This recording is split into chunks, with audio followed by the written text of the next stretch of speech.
최경영의 최강 시사.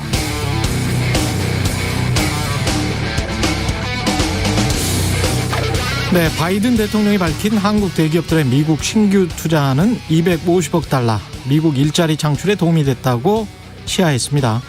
우리는 동맹 우방으로서 한국군 55만 명에 대한 완전 백신 접종을 약속받았고, 한국군의 미사일 개발을 제안해온 한미 미사일 지침이 42년 만에 폐지됐죠. 관련 기사에서 조선비즈는 이로써 한국이 미사일 주권을 온전히 회복하게 됐다고 평가했습니다. 두 정상의 기자회견 도중 대북 특별대표로 성김이 임명됐다고 깜짝 발표됐는데, 성김은 2018년 싱가포르 북미 협상을 조율한 미국 내 대표적인 북한통 외교관. KBS 9시 뉴스는 미국이 북한을 향해 적극적인 대화 신호를 보낸 것으로 해석했습니다. 정상회담 다음 날인 어제 삼성바이오로직스와 모더나의 코로나 백신을 삼성바이오로직스 공장에서 3, 4분기부터 생산해서 수억 회 분량의 백신을 세계 시장에 공급할 계획이라고 밝혔습니다. 무엇보다 바이든 대통령이 이 말들, 문 대통령과의 비밀 회담, 프라이빗 미팅을 내가 너무나 즐겨서 시간이 길어졌다. 단지 미국과 한국의 백신 문제만 이야기하는 게 아니라 인도 태평양, 나아가 세계 전체를 위해서 백신을 함께 생산하자는 그 부분에서 그가 좋았다는 이 말들, 주목할 만합니다. 정상회담을 통해 두 정상 간의 인간적인 공감대가 생긴 것 같습니다. 네, 안녕하십니까. 5월 24일 세상에 이익이 되는 방송 최경영의 최강시사 출발합니다. 저는 KBS 최경영 기자고요. 최경영의 최강시사 유튜브에 검색하시면 실시간 방송 보실 수 있습니다. 문자 참여는 짧은 문자 50원, 긴 문자 100원이 드는 샵 9730, 무료인 콩 어플에도 의견 보내주시기 바랍니다. 오늘 1부에서는 최근 관평을 비롯해서 논란이 되고 있는 세종시 특별공급 아파트 문제, 무엇이 문제인지 참여연대 김남근 정책위원과 짚어보고요. 2부에서는 막내는 한미 정상회담의 성과와 과제, 정세현 민주평통 수석 부의장과 함께 이야기 나눠보겠습니다.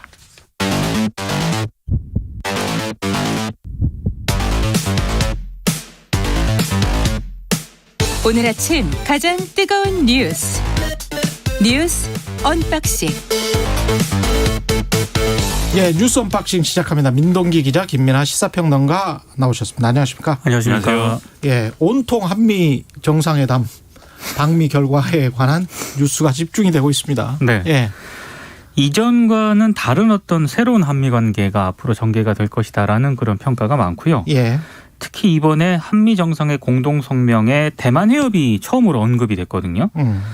일단 미일 정상회담 때와 같이 직접적인 중국 공격은 자제를 했습니다만, 일단 이번에 그 대만 해협을 언급을 하면서 미국의 요구를 일정 정도 받아들이면서 중국에 대한 어떤 직접 공격으로는 비치지 않도록 우리 정부가 상당히 미국과 절충점을 찾은 것으로 보인다, 이런 평가가 좀 많습니다. 중국이라는 단어는 안 나왔죠. 아예 안 나왔습니다. 지난번에 미일 정상회담에서도 중국이라는 단어가 안 나왔습니다. 그렇습니다. 그러면서 근데 이제 이게 중국에 관한 내용이구나, 이렇게는 충분히 또 인식할 수 있게 했는데, 이거 똑같은 방식인 거죠 지금. 그렇죠. 똑같은 방식인데 다만 톤에 약간 차이가 있어서 이제 그렇게 얘기를 하는 건데, 사실 이게 미일 정상회담이 없는 상태에서 우리가 이제 대만 해협을 언급을 했다든지 남중국해 문제를 이제 공동성명에 넣었다든지 이런 것들은 중국이 굉장히 강하게 반발을 했었을 겁니다. 근데 미일 정상회담에서 일단 쉽게 말하면 예방주사를 맞은 거예요.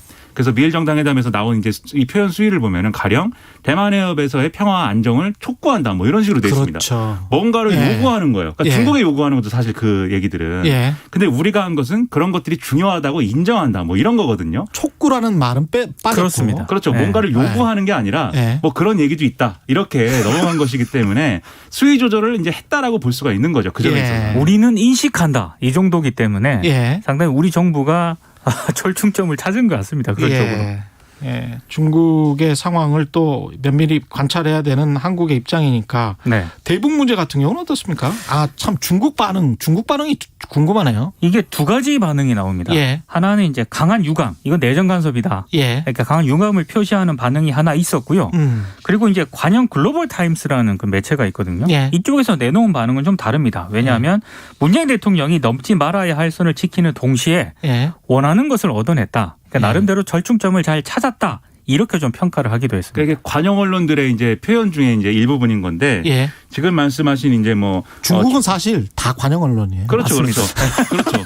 그 점을 이제 봐야 중국은 되는데 이제 사회주의 체제이기 때문에 다 관영 언론입니다. 다만 이제 예. 당기관지냐 또는 당기관제 그렇죠. 자매지냐 그것만 달라요. 예. 이런 식의 평가가 있는데 예. 그 중에서도 사실은 이제 이 당기관지의 자매지 중에서도 예. 한국시보냐 무슨 뭐 이것의 영문판 글로벌 타임스냐 그다음에 환구망이냐 뭐 이렇게 몇 가지가 있습니다. 예. 근데 지금 말씀하신 이제 이 어떤 이 글로벌 한국을 타임즈. 예. 한국을 강하게 이제 비판하는 이런 어떤 내용의 같은 경우에는 저쪽. 그 중에서도 예. 이제 굉장히 중국 민족주의를 굉장히 강하게 표현하고 있는 원래 항구시보나 이쪽이 그렇잖아요. 한국시보가 그렇죠. 그렇습니다. 황구시보 중에서도 이제 네. 일부 이제 이 지면이 그런 건데 예. 아예 그런 용도예요. 그 지면은 민족주의를 선전하는 예. 거기서는 이제 그렇게 강한 반응이 나왔는데 그렇죠. 이런 대부분의 논조는 이제 좀 중립을 나름대로 중립적으로 보도하려는 태도고 그리고 외교의 공식 라인이나 이런 쪽에서 지금 이렇게 뭐 경향된 반응이 나온다거나 예. 이런 건 또 아닌 거죠 지금. 예.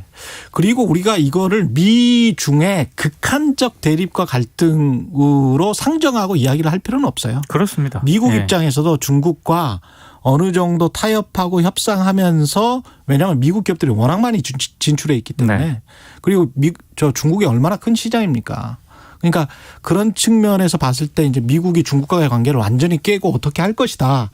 이렇게 상정하고 모든 문제를 풀어갈 필요는 없는 거죠. 네. 다만 장기적이고 약간 서서히 어쨌든 이런 과거의 뭐 냉전 구도를 연상케 하는 그러한 구도 자체는 뭐 잡아가는 게 아닌가 싶은 게 조금씩 나오고 있는 거죠. 지금. 그렇죠. 예. 예를 들면 우리가 이제 우리 기업들이 투자한 분야가 이제 뭐 배터리와 그다음에 반도체 이런 부분인데 결국은 이제 바이든 행정부가 강화하려고 하는 전기차 사업에 관련된 필수적인 이러한 이제 대목에서 상당히 많은 투자를 이제 하기로 약속을 해준 거거든요. 그렇습니다. 근데 예를 들면 배터리 같은 경우에는 사실은 배터리 사업에서 이 전 세계 1위가 사실은 네. 중국이지 않습니까? 그렇죠. 그런데 그 중국과 별개의 이제 글로벌 공급망을 구성하고 거기서 이제 미국의 영향력을 확대해가는 그런 차원에서 이제 우리의 이제 기업들의 투자가 굉장히 중요하다고 지금 평가를 하고 있기 때문에 그런 식으로 장기적으로 이 시장 내에서 중국에 대항하는 어떤 반중전선이라고 해야 될까?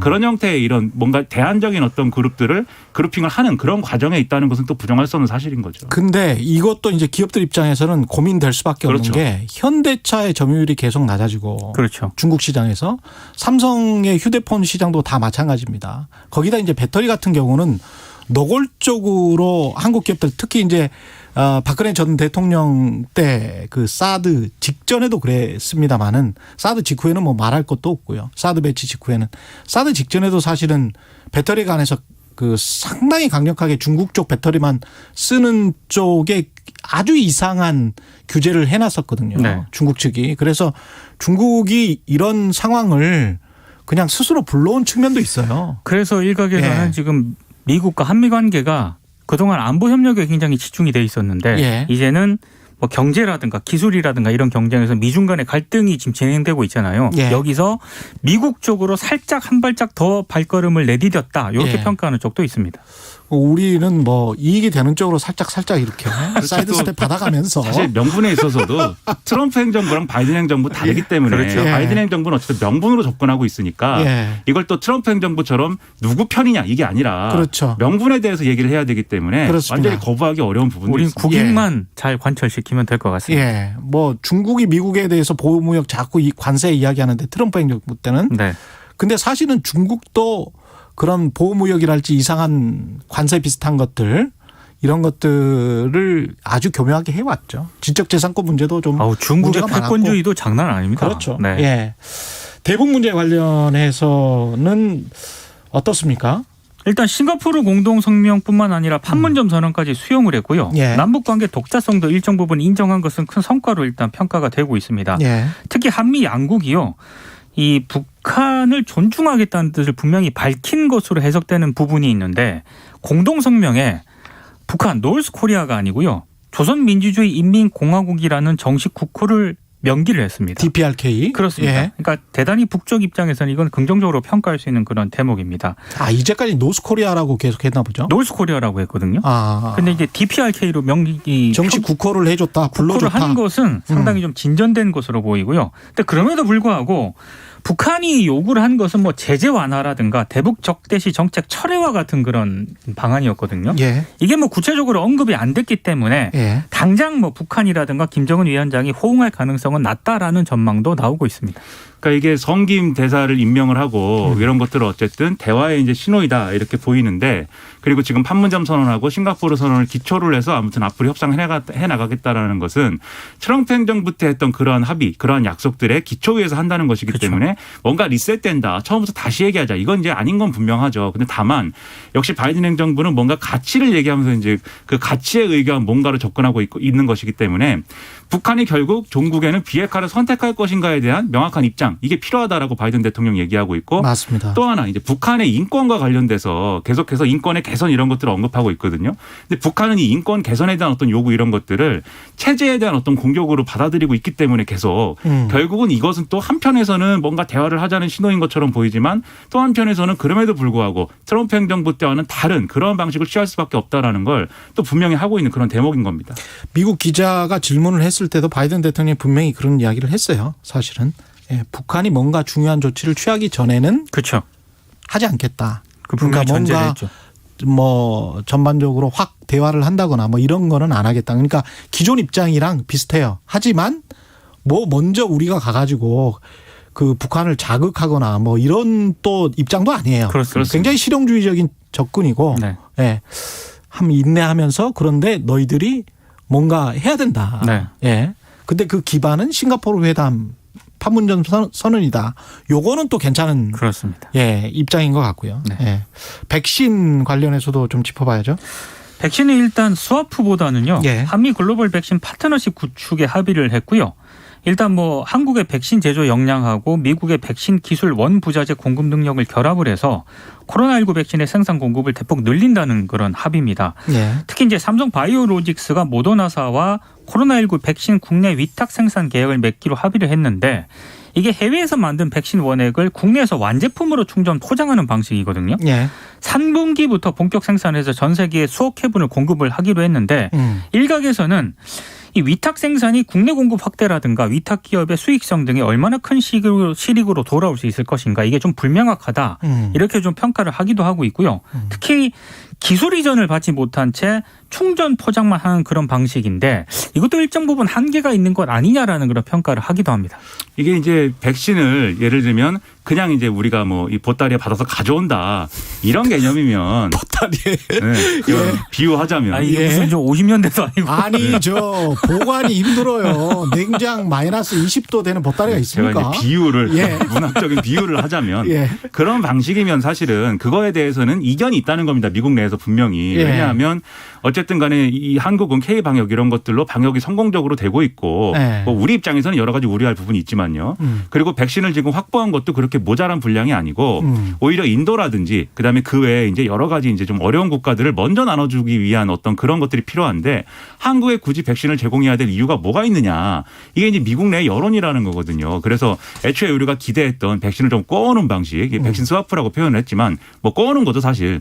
그 방식은 이제 좀 어려운 것이고 다만 그럼에도 불구하고 우리 입장을 좀 존중해 주기 위해서 바이든 대통령이 이게 미군들하고 같이 뭐 이 훈련도 해야 되고 같이 작전 수행도 해야 되니까 한국군에 대해서는 백신을 줘야 되는 거 아니냐. 그래서 이제 한국군 장병들 55만 명에게 백신 접종을 하는 것은 내가 책임지겠다. 이 얘기로 이제 성의 표시를 한 거고요. 일종의 성의 표시입니다. 네, 나머지는 이제 명분이었어요. 예. 나머지는 산업적인 협력인 건데 결국은 그 산업적인 협력의 수준이 지금 이제 민 기자님 말씀하신 대로 기술 이전이 안 된 상태의 이제 모더나 백신의 이제 위탁 생산이다. 여기에 대해서 의료계라든지 뭐 일부 이제 좀 그런 쪽에서는 좀 부정적인 얘기를 하는 것 같아요. 다만 이게 그런 측면도 있습니다.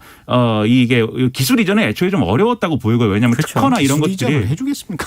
네, 이게 신기술인데다가 예. 예를 들면 노바백스나 이런 아스트라제네카 이런 백신의 경우에는 그게 신기술이 아니지 않습니까? 노바백스는 단백질 제조업 기술이고 예. 아스트라제네카는 이제 그 벡터 기술이니까. 예. 근데 이제 지금 이 mRNA 백신이라는 건 신기술이고 관련 특허 관계가 굉장히 복잡하다는 언론의 분석 이런 것들도 있어요. 그래서 예. 기술 이전을 해주고 싶어도 못 해주는 상황이다. 이런 평가도 나오고 그리고 이제 지금 위탁 생산 이게 나머지 DP 그러니까 이게 포장만 하는 뭐 위탁 생산이다 이렇게 표현하고 있지만 사실 이것도 그냥 일반적인 수준의 기술 갖고는 안 되는 거거든요. 왜냐하면 어떤 무균 처리나 이런 것들이 확실히 돼야 되고 그리고 일정 정도 수준을 이제 똑같이 유지해야 되는 이런 생산 능력이 필요합니다. 왜냐하면 우리가 백신 접종할 때 보면 쥐어짜는 주사기 뭐 이거 그렇죠. 얘기할 때 예, 최소 잔량 주사기 얘기할 때 보면은 5번을 놓을 수 있는 거냐 6번을 놓을 수 있는 거냐 남는 양이 얼마냐까지 우리가 재잖아요. 그러려면 상당히 고도의 공정 기술이 필요한 부분이기도 하기 때문에 그 점에 있어서 뭔가 앞으로의 이제 어떤 뭐 협력을 더 늘릴 가능성 그래서 종국적으로는 좀 더 이 진전된 기술 이전을 받을 가능성까지 이제 예상할 수 있는 대목이어서 이게 또 논란이 있겠지만 성과가 없는 건 아니다 이렇게 좀 보입니다.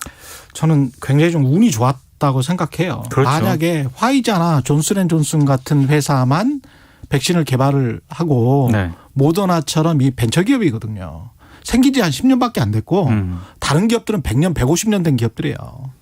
근데 그렇게 큰 제약사들은 아쉬울 게 별로 없습니다. 근데 삼성바이오로직스와 같은 제조시설과 삼성의 뒷배가 있지 않습니까? 그렇죠. 자본이 있기 때문에 모더나 입장에서는 이게 지금 2015년도에 보니까 뭐 한 5조 정도밖에 되지 않는 그런 회사더라고요. 네. 그러니까 삼성 입장에서는 작은 회사예요.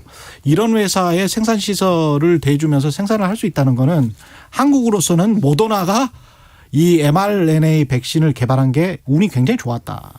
만약에 화이자만 개발했거나 네. 존슨앤존슨만 개발을 했으면 이런 협력이 이루어지기가 굉장히 좀 아이러니도 있는 것 같아요. 굉장히 힘듭니다. 트럼프 예. 행정부가 엄청난 자본을 쏟아부어서 아무튼 가능하게 해줄 수 있는 그런 환경을 또 조성해 준 측면도 있는데 모더나는 예. 그러한 것들이 결국은 우리에게 일정 부분 이익으로 돌아왔기 때문에 좀 아이러니도 있는 것 같습니다. 예. 법무부가 검찰 조직 개편에 착수했네요. 이제 이거는 착수한다는 간단하게. 거고요. 예. 착수한다는 거고 일단 검찰의 직접 수사 기능을 축소하는 방향으로 조직 개편 작업에 착수를 했습니다. 예. 지난 21일 대검찰청에게 공문을 보냈고요. 일단 이번 주 내에 검찰의 의견을 취합해서 회신해달라고 요청을 했다라고 하는데 아까 말씀드린 것처럼 조직 개편을 신속하게 추진을 해서요. 김호수 검찰총장 후보자 청문회 있지 않습니까? 이번 주에. 그래서 이제 취임 이후에 대규모 인사와 함께 조직 개편을 시행하겠다. 이런 의도로 좀 보이고 있습니다. 그러니까 이게 조직을 뭐 띄었다 붙였다 하는 것도 중요하지만 결국은 경찰하고 협력 구조를 만드는 거에 지금 중점이 돼 있기 때문에 과거의 이런 조직 개편과는 좀 다른 측면이 크다 이런 평가가 나오고 있습니다. 기존 검찰은 당연히 반발할 테고. 반발하고 그렇죠. 있습니다. 어쨌든 예. 직접 수사를 줄이는 방향이기 때문에 계속 거기에 그쪽으로 대해서 가니까. 그렇습니다. 반발하고 있고 그 대표적인 게 이제 지금 증권범죄합동수사단을 뭐 없앴다가 다시 신설한다 이런 얘기가 나오고 있는 건데 기존에 어쨌든 수사단의 경우에는 직접 수사를 하는 것에 방점이 찍혀 있었기 때문에 거기서 여러 가지 부조리가 발생을 했는데 지금 금융범죄 범죄수사 협력단의 형태로 다시 신설을 하는 것은 또 그런 형태는 또 아닌 거거든요. 예. 물론 그런 형태가 아니라고 해도 모아놨으면 거기서 또 문제가 발생할 여지가 있겠지만 하지만 어쨌든 기존의 형태와는 다른 건데 어쨌든 같은 이 층위에서 비판을 좀 받고 있습니다. 네, 알겠습니다. 뉴스 언박싱 민동기 기자 김민아 시사평론가였습니다. 고맙습니다. 고맙습니다. KBS 라디오 최경영의 최강시사 듣고 계신 지금 시각은 7시 38분입니다. 출근길 날씨 정보입니다. 오늘은 황사를 주의하셔야겠습니다. 아직은 공기가 깨끗하지만 차츰 전국의 먼지 농도가 나쁨으로 오르겠고요. 밤부터 내일 오전 사이에는 곳에 따라 매우 나쁨까지 치솟을 전망입니다. 아침까지는 제주도와 남부지방에 비가 조금 오는 곳이 있겠고 중부지방도 흐린 가운데 빗방울이 떨어지겠습니다. 낮부터는 전국이 차차 맑아지겠지만 경상도 내륙은 오후에 소나기가 오는 곳이 있겠습니다. 현재 기온은 어제보다 조금 높지만 한낮에는 서울 24도, 광주 25도, 대구 27도 등으로 어제보다 1도에서 6도 정도 낮을 전망입니다. 현재 서울의 기온은 16.7도입니다. 날씨 정보 송소진입니다. 이어서 이 시각 교통 상황을 KBS 교통정보센터 정현정 씨가 전해드립니다. 네, 오늘 새벽 3시쯤 서해안고속도로에서 염산을 가득 실은 25톤 탱크로리가 전복되는 사고가 났습니다. 이 사고로 서해안고속도로 서울 쪽으로 대천 나들목에서 광천 나들목까지 23km 구간이 현재까지 전면 통제되고 있습니다. 현재는 방제 작업은 마쳤지만 사고 처리는 여전히 진행 중이고요. 대천 나들목에서 36번 국도, 21번 국도를 타고 다시 광천 나들목에서 진입하시는 게 좋겠습니다. 더 가서 일직분기점에서 금천까지는 출근길 정체가 시작됐고요. 반대 목포 쪽으로는 순산터널 부근에서 비봉까지 밀리고 있습니다. 경부고속도로 상황은 서울 방향인데요. 기흥에서 수원까지와 판교에서 반포까지 천천히 가고요. 반대 부산 쪽으로는 한남에서 서초까지와 죽전에서 수원까지 밀리고 있습니다. KBS 교통정보센터에서 정현정이었습니다. 오늘 하루 이슈의 중심. 당신의 아침을 책임지는 직격 인터뷰. 여러분은 지금 KBS 1라디오 최경영의 최강시사와 함께하고 계십니다. 네, 세종시로 이전한 기관 공무원들에게 주거 안정을 위해서 특별히 공급하는 아파트가 집값 상승과 맞물려서 재테크 수단으로 변질됐다는 지적 많이 나오고 있죠. 특히 관세청 산하 관세평가분류원이 세종시 특별공급 아파트를 노리고 유령 청사를 지었다는 의혹이 제기되면서 세종시 공무원 아파트 전반 특별공급을 폐지해야 된다는 목소리가 높은데요. 일부에서는 LH 투기 사태처럼 불공정 이슈로 확산되는 것 아니냐는 그런 우려도 나오고 있습니다. 관련해서 참여연대 김남근 정책위원과 이야기 나눠보겠습니다. 안녕하십니까? 예, 안녕하십니까? 예. 이게 이제 특별공급과 관련해서 사실은 KBS도 탐사보도를 한번 한 적이 있어요. 전반적으로 쫙 조사를 했었던 것 같은데 이게 뭐 터질 게 터졌다 뭐 이런 반응도 있습니다. 어떻게 보십니까? 그러니까 지난 10년간 세종시에서 공급된 아파트가 한 10만 채 정도 돼요. 한 9만 6천 채 정도 되는데 그중에 이 특별 공급으로 공급된 게 한 2만 6천 채. 그러니까 한 4개 중에 1개 정도는 특별 공급이었다는 얘기죠. 그러니까 네. 공무원도 특별 공급, 뭐 의료기관 온다 그러면 또 특별 공급, 뭐 벤처 온다 그러면 또 특별 공급, 예. 뭐 일반 기업들도 뭐 투자한다 그러면 특별 공급하다 보니까 이제 지나치게 좀 많이 공급이 됐고 그러다 보니까 여기서 이제 문제가 터질 거다. 그런 부분들이 이제 예전부터 많이 있었고 또 사실 그 정부도 이제 이걸 좀 보완해야 되겠다. 그래서 한 2019년서부터는 이제 여러 가지 이렇게 보완 작업들을 좀 하려고 했던 것 같은데 예. 이런 걸 또 질질질 끌고 뒷북을 행정을 하다 보니까 예. 작년 한 해 세종시가 이제 집값이 거의 한 2배 올랐어요. 공시 가격으로만 70%가 올랐거든요. 전국에 뭐 작년에 하도 집값이 많이 올라서 공시 가격이 전국적으로 한 19% 정도 올랐다 그래서 지금 많이 문제가 되는데 뭐 세종시는 70%가 공시 가격이 올랐으니까 이제 어마어마한 거 하잖아요. 그러니까 예. 거기에 이제 세종시 주변에 엄청나게 많은 이제 투기적인 현상이 있었다는 거죠. 근데 거기에 특별 공급이 이제 상당히 그런 투기의 촉매제가 되는데 많이 역할을 했다는 것입니다. 근데 좀 관료들이 이걸 몰랐겠냐 싶기도 한 게 80년대, 70년대, 80년대 보면 강남 신도시 개발할 때 있지 않습니까? 강남 개발할 때도 사실은 이런 특별 공급이 있었거든요. 그래서 그때는 뭐 70년대는 제가 취재했을 때 보면 대기업, 뭐 정부, 군인, 기자협회 이런 데도 다 특별 공급도 하고 그다음에 뭐 조합 아파트도 막 인허가를 막 해주고 그랬어요. 강남 지역에. 근데 실거주는 또 그때는 강남 지역이 기반이 없었기 때문에 잘 안 하는 사람들이 많았단 말이죠. 근데 그런 역사가 뻔히 있음에도 불구하고 실거주에 관한 요건을 그때 왜 만들어 놓지 않았었는지 그게 참 답답하더라고요. 그래서 이제 마찬가지인데요. 예. 세종시 처음 할 때는 이제 처음에 청사부터 짓고 그렇죠. 이렇게 하니까 거기에 뭐 교육기관도 없고 예. 무슨 뭐 유통시설도 없고 예. 완전 이제 도시의 기능이 안 갖춰졌을 거 아니에요. 예. 그러니까 이제 대부분 서울에서 머물면서 이제 출퇴근하려고 그러고 그걸로 이주를 잘 안 하려고 그러니까. 다 그랬죠. 그러니까 예. 이제 여러 가지 특혜를 주려고 그랬겠죠. 그러니까 이제 특별 공급 같은 것들이 뭐 처음 시작할 때는 필요했을 수도 있는데 어느 정도 이제 지났을 때는 이제 상당히 거기가 또 이렇게 그 주변에 있어서 인구를 이렇게 빨대처럼 끌어들이는 이제 효과가 있었거든요. 대전이나 공주나 이제 이런 데서도 막 인구가 그렇죠. 몰려들면서 예. 계속해서 이제 집값이나 전세값이 오르는 그런 현상들이 있었으니까 이제 더 이상의 특별 공급을 이제 중단을 해야 되겠다라든가 아니면 이제 특별 공급을 한번 점검해 보겠다든가 그런 게 이제 중간에 한번 있었어야 되거든요. 그렇죠. 예. 근데 국토부 행정의 가장 문제점 중에 하나는 이제 정책을 수립을 한 다음에 그걸 누가 그 정책이 제대로 되는지를 점검하고 정기적으로 보지 않아요. 평가하고 그다음에 이제 그걸 다시 새롭게 점검하고 이런 게 없는 거죠.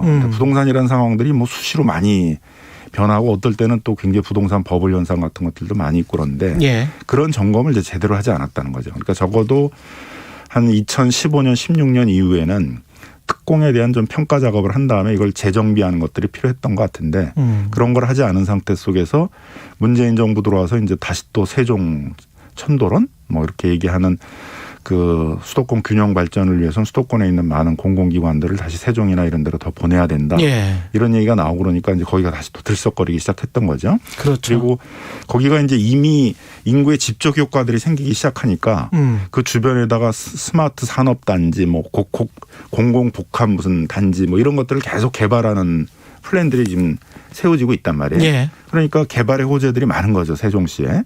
그래서 세종시에 있어서는 이제 뭐 집값 뭐 토지가 계속 오를 수 있는 그런 상황들이 벌어졌는데 이런 것들을 이제 방치를 하니까 문재인 정부 들어와서 아주 세종시가 대표적인 그런 집값 상승, 토지 가격 상승이 이루어진 이제 지역이 된 것이죠. 빨리 가서 이제 정착하라는 의미로 뭐 취득세도 면제해주고 여러 가지 혜택을 줬는데 가서 실제로 이제 실거주하는 사람들은 뭐 4분의 1도 안 낸다. 뭐 이런 이야기를 하지 않습니까? 그러니까 이제 보니까는 젊은 사람들은 가서 정착을 하는 것 같은데 나이 든 사람들은 거기다 분양만 받아놓고 실제 가족들은 다 이제 서울에 살고 그랬다가 이제 시세가 오르면 이제 그냥 팔아버린 거죠. 그러면 이제 이런 특별공급 정책을 뭐하러 했나라는 이제 의문이 들잖아요. 근데 그런 게 이제 이미 다 알려져 있었단 말이에요. 그렇죠. 저도 이제 다 뭐 한 4, 5년 전쯤엔 다 알 정도였으니까 다 들었죠. 예. 다 누구나 알고 있었으니까 예. 그러면 이제 실거주를 하려는 그런 이제 뭐 막 이제 공무원을 시작한 지 얼마 안 되는 이제 그런 사람들은 이제 실거주를 하려고 그러니까 거기에 대해서는 계속 특별공급 정책을 뭐 유지를 하더라도 적어도 실거주를 장기간 안 하는 사람들이 많다라는 걸 확인했으니까 그 시점쯤에서는 이제 실거주를 하지 않으면 이제 특별공급을 중단을 하든가 아니면 특별공급하는 것들을 반환하라고 그러든가 하는 정책들을 했었어야 되는데 이제 그런 걸 하지 않았다는 거죠. 이 과정에서 특히 이제 관세평가분류원이 주목받는 거는 대전에 있었던 관세평가분류원이 세종시로 청사를 별로 이렇게 거리도 멀지 않은데 대전과 세종시는 그렇게 옮기면서 또 이제 특공 혜택도 받고 거기도 청사도 보니까 뭐 별로 사람도 근무하지 않더라 뭐 이거 아니에요. 그러니까 먼저 이전 대상이 아니었던 모양입니다. 결과적으로는 이제 이전이 안 한 게 돼서 그냥 유령 청사가 돼버렸죠. 그러니까 그 청사에 대한 그 설립 자체도 지금 상당히 문제가 있는데 그러네요. 또 그 과정에서 이제 또 특별 공부를 받는다고 상당수가 특별 공부를 받고 뭐 그 중에 일부 또 판 사람까지 있다고 그러니까요. 예. 행정이 이제 꼬여도 아주 왕창 이제 꼬인 거죠. 그래서 처음에 이제 예산을 거기다 배정한 것부터 시작해가지고 예. 거기다가 이제 가는 걸로 해가지고 착공이나 이런 승인 같은 걸 내줬던 것도 문제가 있었고 그걸 또 제대로 감사도 하지 않다가 예. 나중에 가서 이제 다 짓고 나서 이제 이전 대상이 아니다라고 해버리니까 그 청사도 그냥 그대로 비워두는 것도 지금 문제인데다가 거기다 또 특별 공급받아서 그거에 대해서 이런 투기 수익들을 올린 부분들에 대해서 뭐 여러 가지 분노의 목소리들이 나오고 있는 것이죠. 이게 지금 그 시세 차익도 뭐 이미 올린 사람들도 있을 거고 그 평가 차익은 굉장히 또 클 텐데 이거 어떻게 해야 될까요?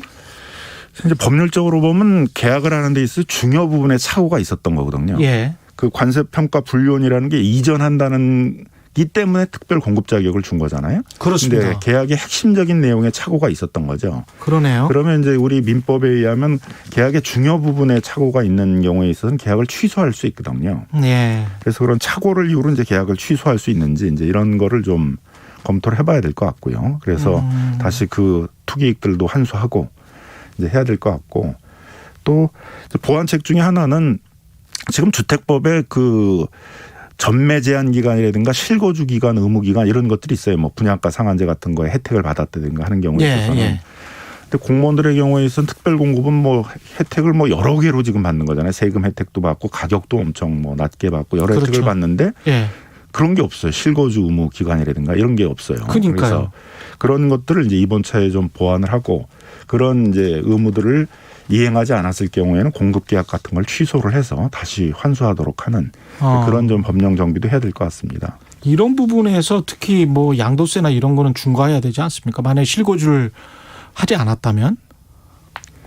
그러면은 이제 네. 또 양도세를 중과하는 또 법을 만들어야죠. 지금 상태에서 중과는 할 수는 없으니까. 지금 상태에서는 중과해서는 할 수 없고.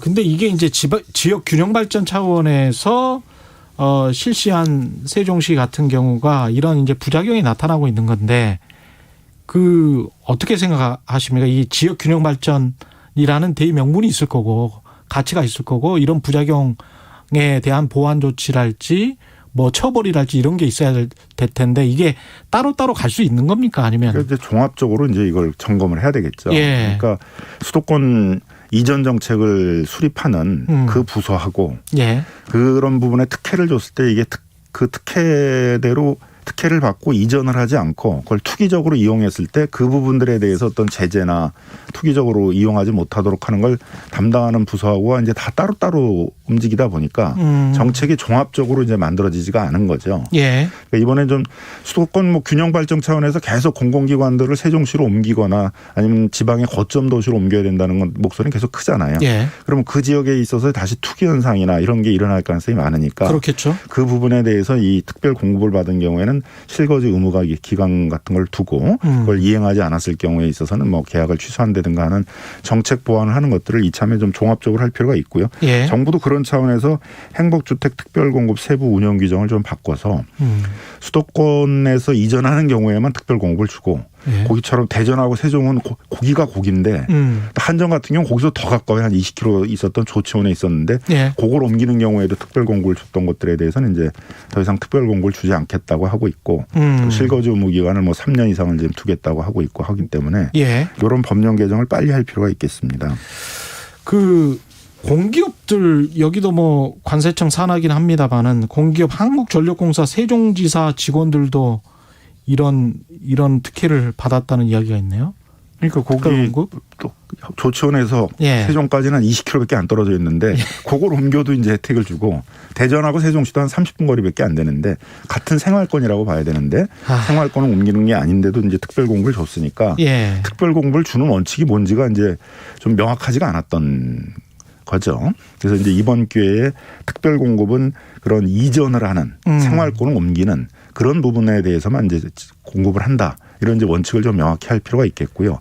본사도 아니고 지사 같은 경우에 있어서는 원칙적으로는 이제 그런 혜택을 줘서는 안 되겠죠. 근데 네. 지금 이제 뭐 LH도 그렇고 한전도 그렇고 지사에 있는 사람들까지 전부 혜택을 받은 거잖아요. 예. 그래서 뭐 그런 부분들은 이제 뭐 더 이상 특별 공급을 해주지 않는 데라든가 그렇게 할 필요가 있고 또 거기도 기업들도 많이 혜택을 줬거든요. 뭐 벤처 투자를 하게 되면 이제 뭐 투자 액수에 상관없이 특별 공급 대책을 줬고 뭐 일반 기업들도 한 뭐 몇십억 투자한다 그러면 혜택을 주고 그랬는데 그런 부분에 대해서도 이 세종시는 이제 굉장히 이 부동산 버블이 크고 투기 지역이 됐기 때문에 그런 혜택들은 이제 좀 줄여나가는 것들이 필요하겠다고 생각입니다. 이 전반적이었던 것 같아요. 지난번에 국토교통부 장관 후보자 같은 경우도 낙마했던 이유도 이거였던 것 같고 박진규 산자부 차관도 2011년 3억 원에 분양받은 세종 아파트를 13억 원에 매각했다는 이제 보도가 어제 나왔는데 그렇죠. 2011년에는 한 3억 원 정도 됐었을 겁니다. 한 10억 정도는 올랐을 텐데 이거를 계속 사후 약방문으로 이렇게 할 수밖에 없는 건지 참 이런 것도 답답하네요. 어떤 시스템이나 이런 게 있었으면 좋겠는데. 그러니까 정책을 이제 보통은 시행을 했으면 한 3년 뭐 한 5년 이렇게 정기적으로 한번 정책을 점검해 봐야 되잖아요. 이게 제대로 되고 있는지 이거 부작용은 없는지. 근데 정책을 수립한 부서가 그걸 점검하는 시스템이 없다는 거죠. 그러니까 몇 년에 한 번씩은 좀 정기적으로 점검을 해서 제도의 문제점들을 계속 보완해 나가는 정책이 제대로 시행하고 있는지를 봐야 되는데 문제는 우리는 정책을 수립하는 데는 이제 국토부나 이런 중앙부서가 하고 그 집행은 또 LH나 이런 공기업들이 하도록 이렇게 돼 있어요. 이게 기계적으로 분리돼 있다 보니까 정책과 집행이 계속 따로 노는 거죠. 그리고 집행하는 데들은 정책의 문제점이 드러나도 그걸 자기들 문제라고 생각을 안 하니까 뭐 위에다 보고를 해서 이 정책의 문제점이 있으니까 수정해야 됩니다. 또 이런 걸 안 해요. LH가 국토부 어떻게 이거 보완됩니다 이렇게 이렇게 요구를 할 수 있겠어요? 그러니까 저는 사라기관이니까.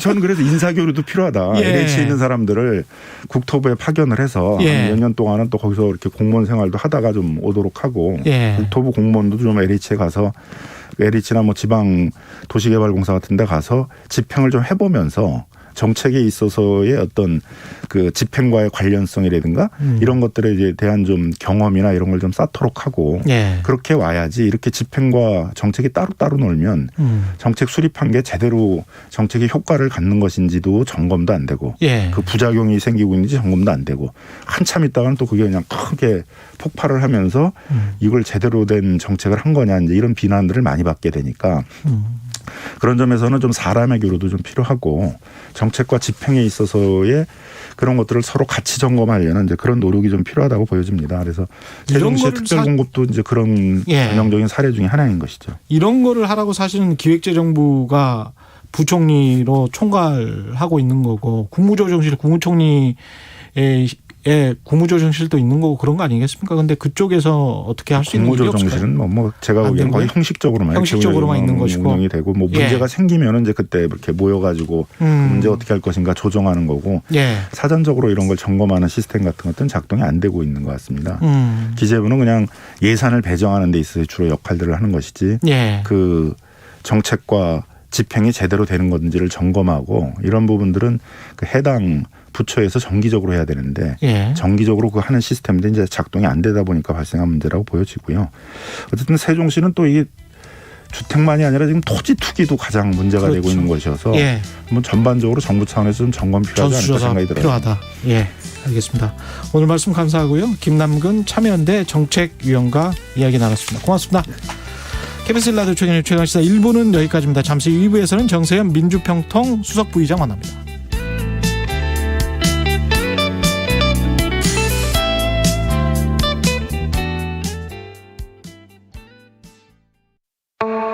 제 아이 같은 경우는요, 그게 위험한지 뭔지도 모르고 들어갔어요. 그게 얼마나 위험한 공간이라면 인질했다면 들어가지 않았겠죠. 2021 KBS 연중기획 기억을 기록하다. 근데 안전핀만 뽑으면 사람이 할 일은 다 끝났어요. 거기서 빠져나오면 되고 그 다음에 지게차가 가서 날개를 접어서 옮기면 되는데 그 안전핀이 뽑힌 그 위험한 브래들리 컨테이너 날개 밑에 쓸데없는 쓰레기를 주스라고 그 위험한 공간으로 작업 지시를 내린 사람이 있더라는 거죠. 대한민국 국민들, 이 땅에서 자식을 키우고 있는 모든 부모님들, 또 죽은 제 아이와 같은 또래의 이 젊은 사람들이 알아야 돼요. 우리 아이가 밖에 나가서 아르바이트를 하는 공간이 얼마나 위험한 공간인지 부모님도 아셔야 되고요. 젊은 사람들은 그냥 조금 돈 어떻게 좀 벌어갖고 학비에나 그럼 좀 용돈이나 좀 벌으려고 갔던 그 일터가요. 얼마나 위험한 것인지. 이런 안타까운 사고요. 정말 더는 있으면 안 됩니다. 이거가. 평택항 일터에서 사망한 고 이선호 군의 아버지 이재훈 씨는 기억합니다. 이선호 군처럼 일하다 숨진 사람은 지난해만 900여 명, 올해 3월까지 240여 명에 이릅니다. 아르바이트를 한다는 아들을 말렸더라면 이 비극은 없었을까? 아들 장례식의 상주가 된 아버지는 오늘도 선호군을 보내지 못하고 있습니다. 예, 이번에 불의의 사고를 당한 고 이선호 군의 아버지 이재훈입니다. 당신과 대한민국의 기억, KBS가 기록합니다.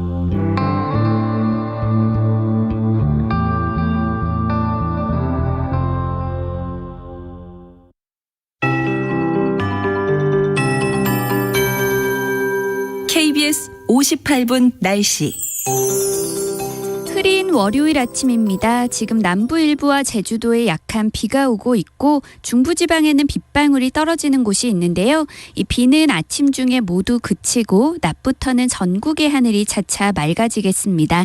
하지만 비구름 뒤로 황사가 날아오고 있어 주의를 하셔야겠는데요. 그제와 어제 내몽골 고원과 고비 사막에서 발원한 황사가 북서풍을 타고 들어오고 있습니다. 지금은 미세먼지 농도가 보통 단계를 보이고 있지만 차츰 나쁨으로 오르겠고요. 밤부터 내일 오전 사이에는 곳곳에서 매우 나쁨 수준까지 치솟을 전망입니다. 이 황사는 내일 아침부터 낮 사이에 전국에 비가 내리면서 씻겨 내려가 내일 오후부터는 다시 공기가 깨끗해지겠고 또 하늘도 맑아질 것으로 예상됩니다. 현재 기온은 어제 이 시각보다 조금 높지만 낮 기온은 제주 23도, 서울 24도, 대전 광주 25도, 강릉 26도, 대구 27도 등으로 어제보다 1도에서 6도 정도 낮겠습니다. 그래도 남부지방을 중심으로 25도를 웃돌며 낮 동안 다소 덥겠고요. 경상도 내륙은 오늘 오후에 소나기가 오는 곳이 있을 전망입니다. 현재 서울의 기온은 16.9도, 습도는 82%입니다. KBS 58분 날씨 송소진입니다.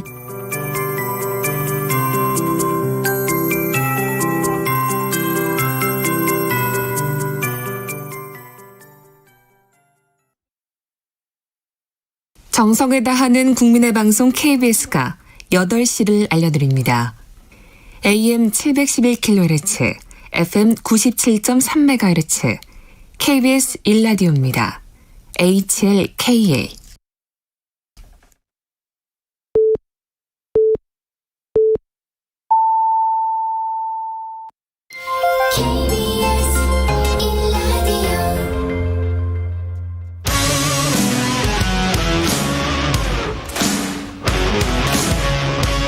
오늘 하루 이슈의 중심 최경영의 최강 시사.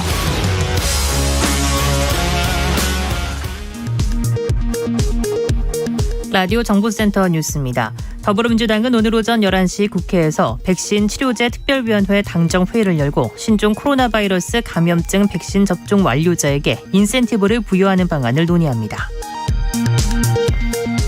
2016년에서 2020년 서울시 주택분 재산세 분납 현황 자료에 따르면 작년 재산세 분납 신청이 전년 대비 6배 증가한 것으로 나타났습니다. 이는 집값 및 공시가격 급등으로 재산세 부담을 느끼는 서울 지역 가구가 크게 는 것으로 분석됩니다. 토니 블링컨 미 국무장관은 현지 시간 23일 한반도 비핵화를 위한 외교적 해법을 재차 강조하며 북한의 호응을 주문했습니다. 바이든 행정부는 지난달 말 새 대북 정책 검토를 완료한 뒤 북한에 이를 전달하기 위해 접촉을 시도한 상태입니다. 이스라엘이 코로나19 백신 접종 성과를 바탕으로 실내 마스크 착용 의무를 제외한 방역 조치를 전면 해제하기로 했다고 현지 언론이 23일 보도했습니다. 지금까지 라디오 정보센터 뉴스 아나운서 장수연이었습니다. 여러분은 지금 KBS 1라디오 최경영의 최강 시사와 함께하고 계십니다. 네, 문재인 대통령이 첫 한미 정상회담 포함한 3박 5일간의 방미 일정 마치고 어젯밤 귀국했습니다. 대북 문제부터 백신, 경제 현안까지 양국 간 결속이 더 강화됐다는 평가들 나오고 있는데요. 정세현 민주평통 수석 부의장 연결해서 한미 정상회담의 성과 그리고 앞으로의 미래 한계 짚어보도록 하겠습니다. 정세현 부의장님 나와 계십니다. 안녕하세요. 예, 안녕하세요. 예, 그 최고의 순방이었고 최고의 회담이었다. 대통령도 이렇게 자평하셨는데 부의장께서는 어떻게 평가하십니까? 대통령은 대접을 잘 받으셨죠. 예. 일본 스가 총리보다 대접 잘 받고 예. 시간도 회담 시간도 굉장히 길었고. 예. 근데 저는 이번에 한국의 국격이 예. 굉장히 올라간 것을 확인했습니다. 무슨 얘기냐면 예. 우리는 그동안에 미국에서 얻어오고 받아오는 데 익숙하잖아요. 그랬죠. 6.25 후에 그 원조로 살아남은 국가이기 때문에 그게 습관이 되어 있는데 드디어 이제 우리가 세계 10위 경제대국의 그 반열에 오는 뒤에 미국에도 투자할 수 있는 나라가 됐다. 44조 원이라는 돈을 좀 투자해서 반도체 또는 배터리 이런 쪽에 공장을 짓기로 하지 않았습니까? 우리 기업들이.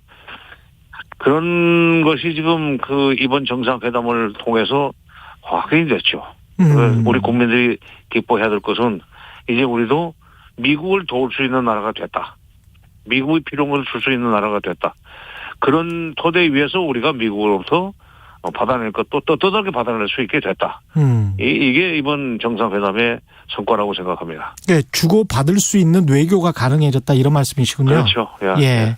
근데 공동 성명의 내용이 굉장히 길더라고요. 한글로도 번역된 거 보니까 굉장히 긴데. 공동 성명 내용이 길 수밖에 없는 게 한미 간에 여러 가지 그 합의를 하고 의지를 다질 일이 그만큼 많아졌다는 얘기죠. 공동 성명이 길다는 얘기는 우리가 넣고 싶은 내용도 많지만은 미국이 넣고 싶었던 내용도 많았다는 얘기고 그렇죠. 미국은 우리로부터 받아낼 것이 그만큼 절실했다는 그 방증이라고 생각합니다. 그 남북 관계와 관련해서 공동 성명 내용에 이렇게 나와 있네요. 우리는 또한 2018년 판문점 선언과 싱가포르 공동 성명 등 기존의 남북 간 북미 간 약속에 기초한 외교와 대화가 필수적이라는 공동의 믿음을 재확인했다. 뭐 이런 내용인데 이건 상당히 의미가 있지 않습니까? 의미가 있죠. 우선 첫째 4.27 판문점 선언과 싱가포르 그 선언을 북미 선언을 거론한 것은 그게 두 문서가 둘 다 김정은 북한 국무위원장이 직접 서명한 문서 아닙니까? 예. 그거를 존중한다는 얘기는 북한한테는 굉장히 좋은 메시지죠. 왜냐하면 모든 걸 다 새로 시작하자가 아니라 트럼프 때의 작품일망정 싱가포르 북미 공동선언을 인정하고 그걸 이행하기 위한 방법은 앞으로 북미 협상을 통해서 풀어나가자 이제 이런 메시지고 또 하나는 남북 대화와 남북 간의 그 관여와 대화 협력을 미국이 적극적으로 지지한다고 그랬어요. 그것은 작년이 아니라 싱가포르 회담 이후 북미 남북 간의 그 여러 가지 9.19 평양 공동선언, 9.19 군사분야 합의서 등등 합의가 많이 나왔지만은 그해 11월 20일부터 미국이 우리 발목을 잡지 않았습니까? 한미 워킹 그룹이라는 걸 통해서 남북 대화가 말하자면 미국의 허락 없이는 진전을 못 보던 시절이 벌써 2018년 11월부터니까 2년 넘게 계속되어 왔었는데 이번에 이제 그 한미 워킹 그룹 같은 걸 통해서 미국이 남북 대화를 남북 관계를 소위 조율하겠다는 것은 아니다. 조율하지 않겠다는 입장을 분명히 했다는 점에서 우리한테는 좋은 소식이고 북한한테도 나쁘지 않습니다. 왜냐하면 솔직히 그 미국과 북한이 직접 소위 그 접점을 만들기는 쉽지가 않아요. 그 중간에 누군가 있어야 됩니다. 그렇겠죠. 아무래도 누군가 있어야 돼요. 우리가 북한의 입장에서도 우리가 하면은 북한의 입장도 이해하고 미국의 입장도 이해를 해가면서 접점을 만들어줄 수 있잖아요. 1대1로는 쉽지 않아요. 그래서 북한도 우리의 소위 중간자, 촉진자 역할을 다시 인정해야 될 겁니다. 과거에 6월 12일 날 있었던 싱가포르 정상회담, 북미 정상회담이 누구 때문에 이루어졌습니까? 남쪽이 문재인 대통령의 중간 타진을 넣어가지고 이루어진 거 아니에요? 그렇습니다.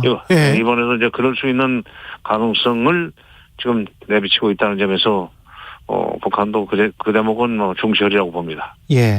그 지금 말씀하신 대목이 이제 한국의 어떤 대북 관계에서의 독자성 관련한 부분이 바이든 대통령은 또한 남북 대화와 관여, 협력에 대한 지지를 표명하였다. 이 부분이죠.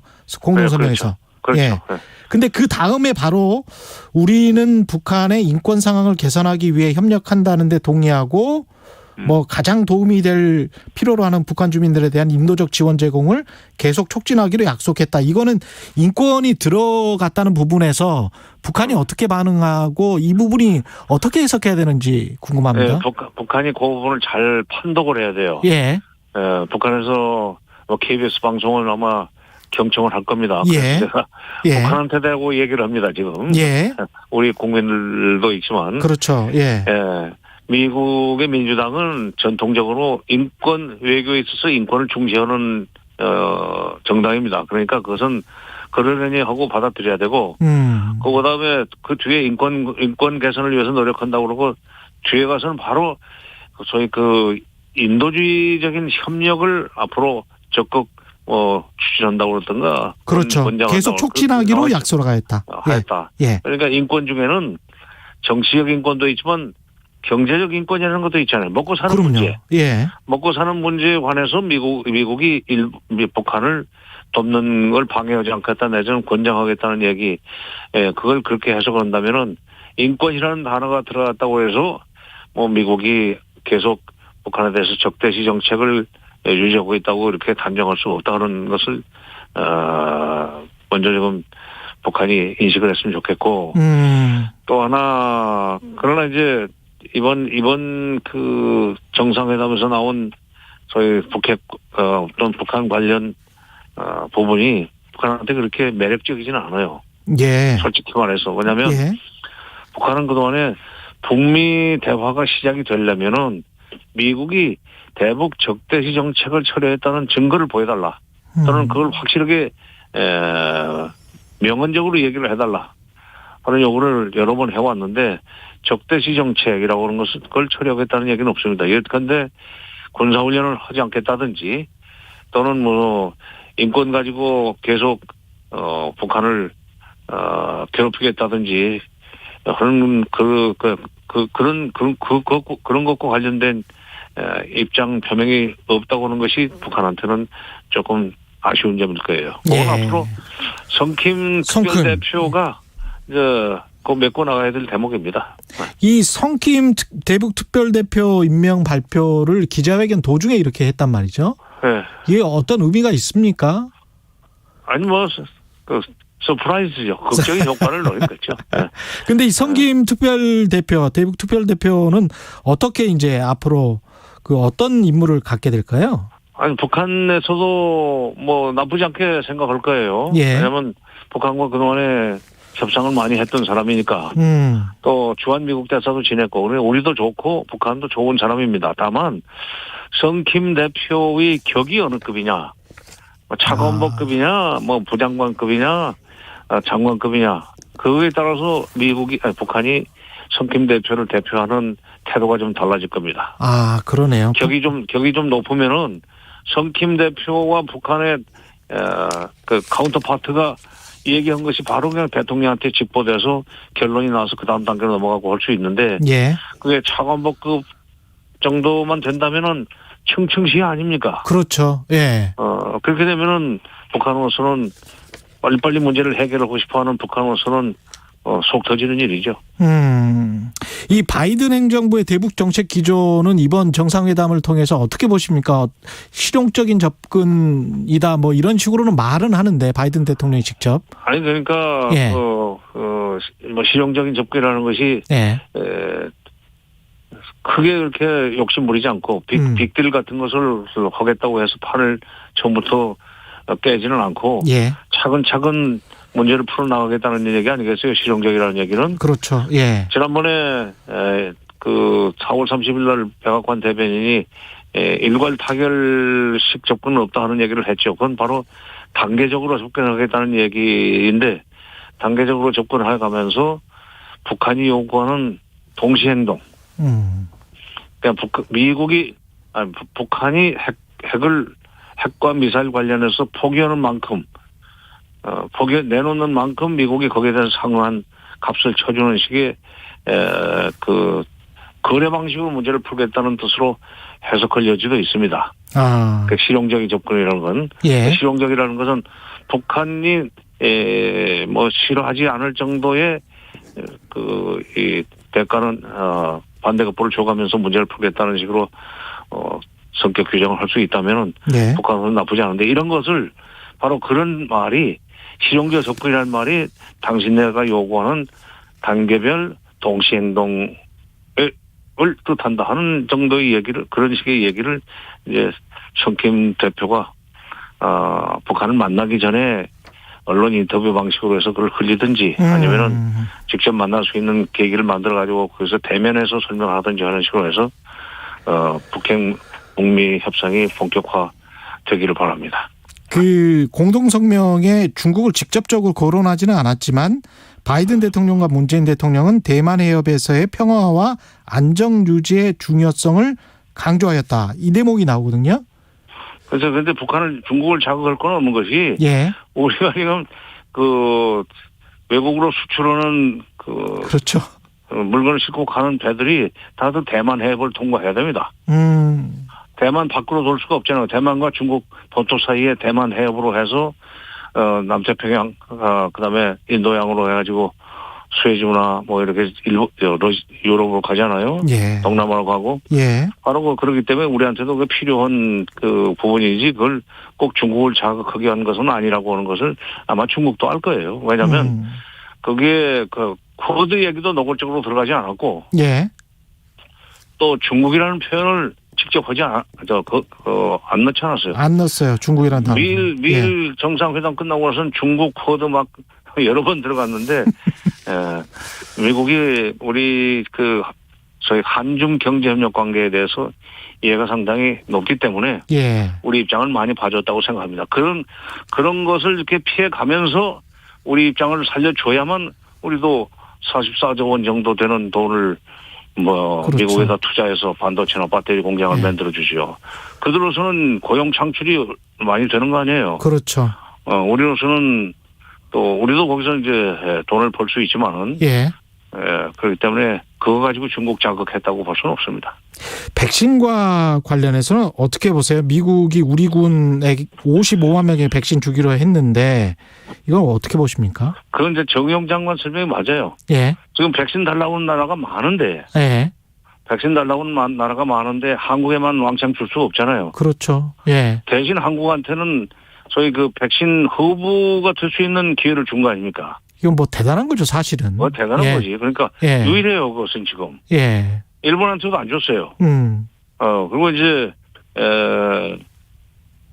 우리 군인들이 미군과 접촉할 기회가 많기 때문에 위험을 방지하기 위해서 한국군에 대해서 직접 자기들이 백신을 접종하겠다고 하는 것은 충분히 있을 수 있는 일입니다. 아, 그렇군요. 어떻게 보면 선물이라고 볼 수도 있겠습니다. 한국군. 선물이죠. 예. 선물이죠. 예.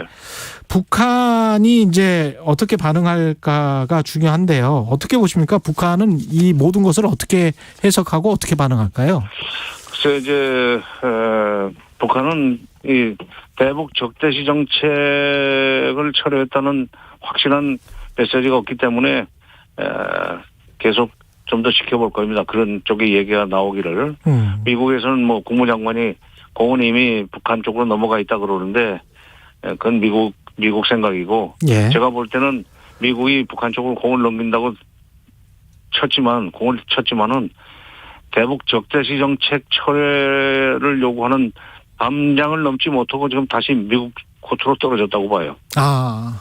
미국이 거기에 대해서 분명한 메시지를 줘야만 제3국에서의 접촉이라든지 대화의 호응에 나오리라고 봅니다. 문재인 대통령 임기가 1년도 채 남지 않았는데 이 상황에서 우리 정부가 대북 관계에 있어서 또 한 발짝 진척할 수 있는 다른 게 있을까요? 어떤 걸 해야 될까요? 이게 이제 우리도 특사 비슷한 것을 물밑 대화를 통해서 보내가지고 북한한테 이번 정상회담 성과라든지 결과를 좀 설명할 필요가 있습니다. 지금 제가 좀 다른 일이 좀 있습니다. 알겠습니다. 여기까지 하겠습니다. 말씀 감사합니다. 정세현 민주평통 수석 부의장이었습니다. 공정, 공익, 그리고 균형. 한 발짝 더 들어간다. 세상에 이익이 되는 방송. 최경영의 최강시사.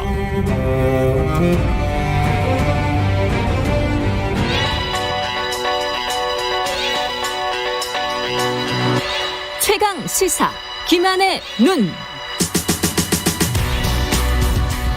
네, 김한의 눈 시작하겠습니다. 오늘 시간이 넉넉합니다. 위기의 지방대학 문제. 사실은 저는 이걸 인구 문제 플러스 학벌 위주의 사회 문제, 학력 인플레이션 이렇게 보고 있습니다. 사실은. 그러니까 뭐 예. 부동산 문제와 함께 한국 사회의 모든 문제가 응축되어 있는 사실 주제라고 할 수 있는데요. 그래요. 사실은. 예. 지금 말씀하신 것처럼 저출산 얘기를 한 지가 저희가 꽤 오래됐습니다. 우리 사회가 예. 10여 년 이상 됐는데 그 저출산에서 뭐가 문제야라는 게 현실적으로 잘 체감이 되지 않는데 이 부분이 지금 직접적으로 타격을 받기 시작한 게 바로 제일 먼저죠. 죄송합니다. 예. 지방대입니다. 교육부는 이제 2024년을 목표로 해서 대학 입학 정원을 16만 명 정도 줄이겠다. 이런 이제 대학 구조 개혁을 2014년부터 추진 중인데 2024년이 무슨 의미가 있냐면 출생아 수가 역대 최저치를 찍었던 때가 2005년입니다. 예. 근데 이 2005년생들이 2024년에 대학에 이제 들어가게 되는 거죠. 네. 2005년 출생아 수가 43만 5,031명인데요. 이때보다 이제 출산율이 낮았던 적은 없는데 예. 그러면 2024년이 되면 그 이전에 있었던 이제 학령 그 인구와는 완전히 다른 예. 학령 인구를 우리가 맞이하게 된다 이렇게 보시면 되겠습니다. 우리가 수능 보는 사람들 뭐 100만 명 뭐 이렇게 이야기를 했었잖아요. 근데 이제 결국은 이 사람들이 다 수능을 본다고 하더라도 43만 명 이렇게 이야기를. 그렇죠. 그렇게 되는 거죠. 나중에는 좀 있으면 뭐 30만 명 이렇게 또 될 거 아니에요? 지금 대학의 총 정원이 얼마냐면요. 예. 47만 3,189명이에요. 47만 명. 올해 기준으로요. 예. 근데 이 중에 얼마를 모았냐? 예. 43만 2,603명이 대학에 갑니다. 그러니까 이미 한 91% 수준이에요. 아니 91%나 근데 대학 가는 나라가 있습니까? 전 세계에? 네, 뭐 없죠. 그 자체가 굉장히 한국적인 일이긴 하죠. 예. 이게 진짜 학력 인플레이션이 있어요. 한국 같은 경우에. 예. 이 숫자들을 조금 들여다보면 굉장히 극명하게 드러나는데요. 예. 예를 들어서 4년제 대학의 충원율은 91.4%입니다. 4년 대학이. 대학은. 예. 근데 전문대는 84.4%로 떨어집니다. 그렇군요. 예, 더 급격하게 떨어지고 있다는 거죠. 그러니까 말씀하신 대로 예. 학력 인플레가 작용을 하고 있는 거죠. 왜냐하면 우리 생각에 지금 같은 이제 취업이 어렵고 이럴 때 실용적인 기술을 배울 수 있는 전문대 취업률이 오히려 높아지는 게 예. 상식적이고 합리적으로 보이는데 그렇죠. 한국 사회는 그런 방식으로 작동하지 않고 있다라는 거고. 일단은 무조건 대학을 가야 그렇죠. 직장을 얻을 수 있다. 뭐 이런 생각이잖아요. 네, 또 그렇고 예. 이렇게 이제 줄어들다 보니까 그러면 내가 4년제를 갈 수 있는데 예. 왜 2년제를 가지라는 생각이 더 강하다는 거죠. 그렇죠. 여전히. 학벌 사회의 폐해인데 네. 이게 근데 인구 자체가 뭐 줄어들어 버리니까 이거는 장기적으로 봤을 때도 그렇고 지금 당장도 사실은 정원 축소가 불가피한 거 아닙니까? 그래서 지금 지방대들에서 오래전부터 나왔던 말들에서 이제 지방대 위기를 상징하는 말 가운데 하나가 벚꽃 피는 순으로 문을 닫을 거라는 거예요. 학교들이. 벚꽃 피는 순으로? 그러니까 남쪽부터 문을 닫을 거라는 거죠. 남쪽부터? 왜 근데 남쪽부터야? 서울에서 멀기 때문이죠. 서울에서 멀기 때문에. 네. 이걸 극명하게 단적으로 보여주는 수치가 뭐냐면 서울 지역 대학의 충원율은 99.5%입니다. 그러니까 입학 정원의 99.5%가 일단 입학을 한다라는 거예요. 뭐 재학생 포함해서. 근데 경남 지역 우리가 이제 부산, 울산, 경남이 서울을 제외하면 제일 큰 인구 밀집 지역인데 이 부울경으로 대표되는 경남 지역의 대학 입학 그 충원율이 85%밖에 되지 않습니다. 아, 그렇군요. 네, 그래서 저희가 이제 이름을 대면 알만한 부산에 있는 한 사립대학교 교수를 제가 취재 과정에서 어떤 얘기를 들은 적이 있냐면 자기는 그냥 그 학생들 모아오는 마케터에 지나지 않는다. 그게 되지 않으면 애들 가르치고 이런 게 의미가 없다. 아니 그런 교수분들 하소연 많이 들었어요. 사실은. 그렇죠. 지방대, 지방 사립대 특히. 네, 특히 사립대들 경우에. 그래서 뭐 교수들의 연간 일정이 뭐 연구, 교육 이런 걸로 짜여지는 게 아니라 그 입학 설명회. 을 해서 이제 특강을 가고 뭐 이렇게 해서 우리 학교에 와줘라. 원서를 우리 학교에 써라. 이런 걸로 이제 지금 채워지는 게 현실인데 그러니까 이 현실이 벌써 이제 수년 됐습니다. 이런 상황에서 결과적으로 놓고 보면 이게 지방대 위기에도 현실론이 있고 이상론이 있는데 현실적으로 보면 입학 말씀하신 것처럼 왜 이렇게 많은 사람들이 대학에 가야 하는가. 첫 번째 문제의식에 놓고 보면 결국 입학 정원의 구조 조정은 좀 불가피한 문제가 이제 되지 않았나라는 생각도 듭니다. 그리고 지역 균형 발전이라는 측면에서도 이게 다 진짜 중첩된 문제라서 어떻게 보면 지역의 국립대학들 있지 않습니까? 네. 국립대학들 제가 꼭 점수로만 가지고 이야기하면 좀 이상할 수도 있지만 20년, 30년 전에 지역 국립대학들 점수가 굉장히 높았거든요. 근데 지금 상대적으로 보면 서울 수도권 사립대학들에게 상당히 밀려 있어요. 이게 지난 한 20-30년 동안 나타난 현상인 것 같아요. 선호도도 굉장히 떨어집니다. 제가 이제 입시를 할 때만 하더라도 그쵸. 지방에 있는 국립대를 가는 게 굉장히 이제 경쟁력 있는 선택이라고 받아들여졌는데 지금 학생들에게 물어보면 같은 성적이면 당연히 서울에 남지 그렇죠. 왜 지방에 내려가느냐라고 이제 되물을 거예요. 저는 오래됐으니까 사실은 부산대학교 같은 경우는 서울대 다음으로 가난한 학생들 같은 경우는 선호하는 대학이었어요. 지금 학생들에게 이제 그런 얘기를 하면 굉장히 라떼 얘기가 되는 거죠. 라떼 이야기가 되는 거죠. 네. 근데 이제 그렇게 지역에 좋은 대학이 있으면 그 대학 가서 뭐 부모님 밑에서 대학 다니고 그러면은 뭐 여러 가지로 경비도 줄이고 좋거든요, 사실은. 대학만 좋으면. 네, 근데 이게 이제 복잡하게 작용을 하는데요. 지난 20-30년 동안 어쨌든 한국 사회가 입학 성적을 중심으로 한 대학 서열화 문제를 해결하지 못하면서 각 대학들이 고유하게 이제 갖고 있는 어떤 장점 같은 것들이 사실상 다 사라지게 된 거죠. 그렇게 되니까 어떤 현상이 벌어지냐면 경제산업 구조에라고 하는 거대 더 이제 대학보다 큰 구조에 대학이 그냥 종속되어 버리는. 그러니까 당연히 좋은 일자리가 있고 더 많은 사람들이 살고 더 높은 소득이 보장되는 서울 수도권에 있는 대학들이 살아남게 돼. 말씀하신 것처럼 뭐 지방에 이름을 대면 아는 여러 좋은 국공립 대학들이 있었습니다. 근데 그 대학들이 과연 그 대학을 나와서 내가 얻게 되는 경쟁력 같은 것들이 어떤 거냐를 이제 그 대학 스스로도 잘 설명해내지 못하는 이런 지경에 이제 빠져들게 된 거죠. 그러니까 지방 대학이면 사실 단과 대학으로 치면 의과대학만 선호를 하고 로스쿨과 의과대학만 지금 남아 있는 상태죠. 그렇죠. 네. 그러면서 쭉 이것도 정말 한국 국가적으로 보면 정말 큰 문제인 게 지방의 그 의과대학을 다 돌리고 난 다음에 그다음에 서울대학교 공대를 간다는 거 아니에요? 입시가 현실적으로 그렇습니다. 이거는 굉장히 큰 문제죠. 근데 이게 그래서 지방대에서 어떤 문제가 벌어지냐면 그래서 그게 뭐 인구 뭐 모든 분야에 공급과 수요 논리가 있는 건데 너무 당연하게 어쩔 수 없는 거 아니냐고 얘기를 하는데 이게 어떤 방식으로 폐해를 끼치냐면 이 이제 정원 축소 논리가 인기 없는 순수 학문부터 도태를 시키기 시작합니다. 당연히 그렇죠. 그러니까 융합이라는 이름을 내세워서 난생 처음 듣는 학과들이 지방대에 굉장히 많습니다.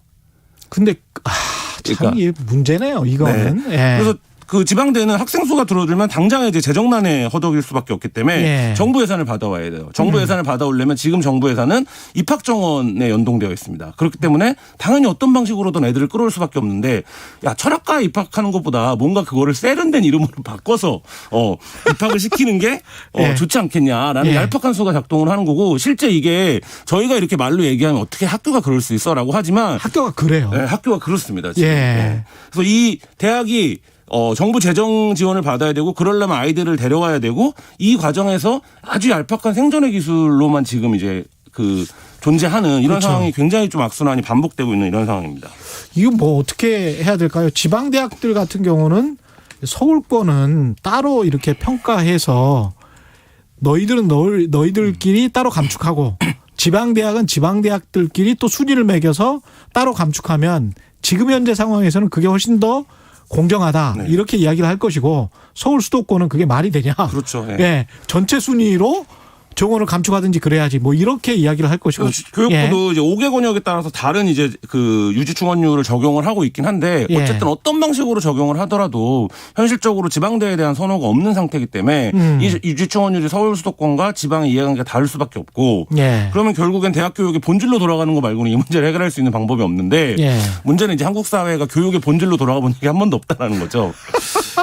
그 대학 교육의 본질은 뭐냐? 결국엔 이제 더 진보된 지식과 기술을 생산하는 연구기관이 되는 거잖아요. 그렇죠. 근데 이제 그러면 이런 형태로 우리가 생각해봐도 우리보다 앞서 있는 나라라고 하는 뭐 미국이나 유럽권에 있는 나라들도 지방에 있는 대학교에 수도에 있는 대학교만큼 뭐 정원이 몰린다거나 이런 걸 상상하기는 좀 어렵잖아요. 그러니까 그거는 뭐 어쩔 수 없는 건데 그렇다면 이 지방 대학교들의 기능을 뭔가 특화시키거나 아니면 서울 수도권 대학에 갖지 않고 있는 연구 기능이라든지 이런 것과 예를 들면 한국으로 치면 대표적인 게 지금 이제 포항공대 같은 형태가 그런 형태의 교육으로 자리를 잡고 있고 포항공대 카이스트 카이스트 뭐 이런 데들요. 그리고 뭐 최근 들어서는 이제 언론 분야에서는 뭐 세명대라든지 이런 데들이 세명대 저널리즘 스쿨 굉장히 기능적으로 특화된 학교 정도로 그렇죠. 이제 그래서 서울에서 예. 오히려 지방으로 내려가는 예. 이런 학교가 되고 있거든요. 근데 엄청난 또 지원이 있어요. 그렇죠. 또 재단의 지원이 엄청납니다. 그러니까 그게 예. 국가 정책 차원에서 각 지방대학들의 그런 기능과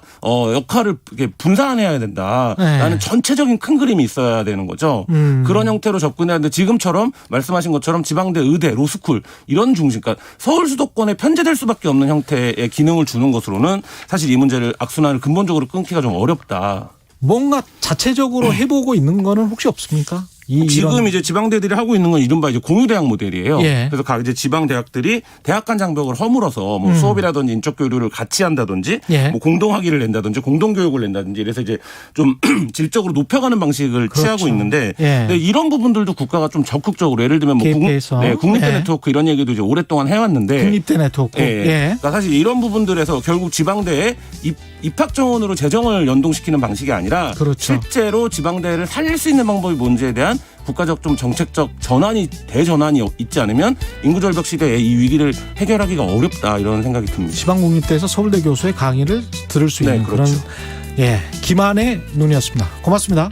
감사합니다. KBS 라디오 최경영의 최강시사 2부는 여기까지입니다. 공정한 경쟁, 투명한 평가로 개천에서도 용이 날 수 있다는 믿음을 줄 수 있어야 우리 세대의 이 잔인한 임금의 격차를 다음 세대까지 물려줄 수는 없지 않겠습니까? 모두에게 정의로운 그런 땅을 물려줘야 하지 않겠습니까? KBS 뉴스 홍사훈입니다. 오후 4시 5분 홍사훈의 경제쇼. 경제도 이제는 저 홍반장 홍사훈입니다.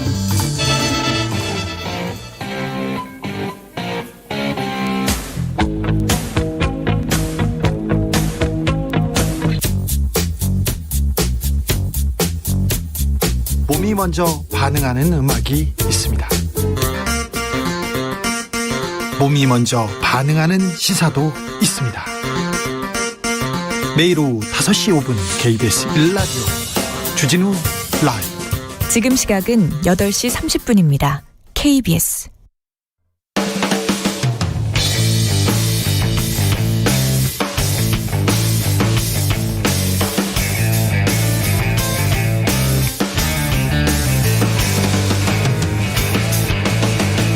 최경영의 최강 시사.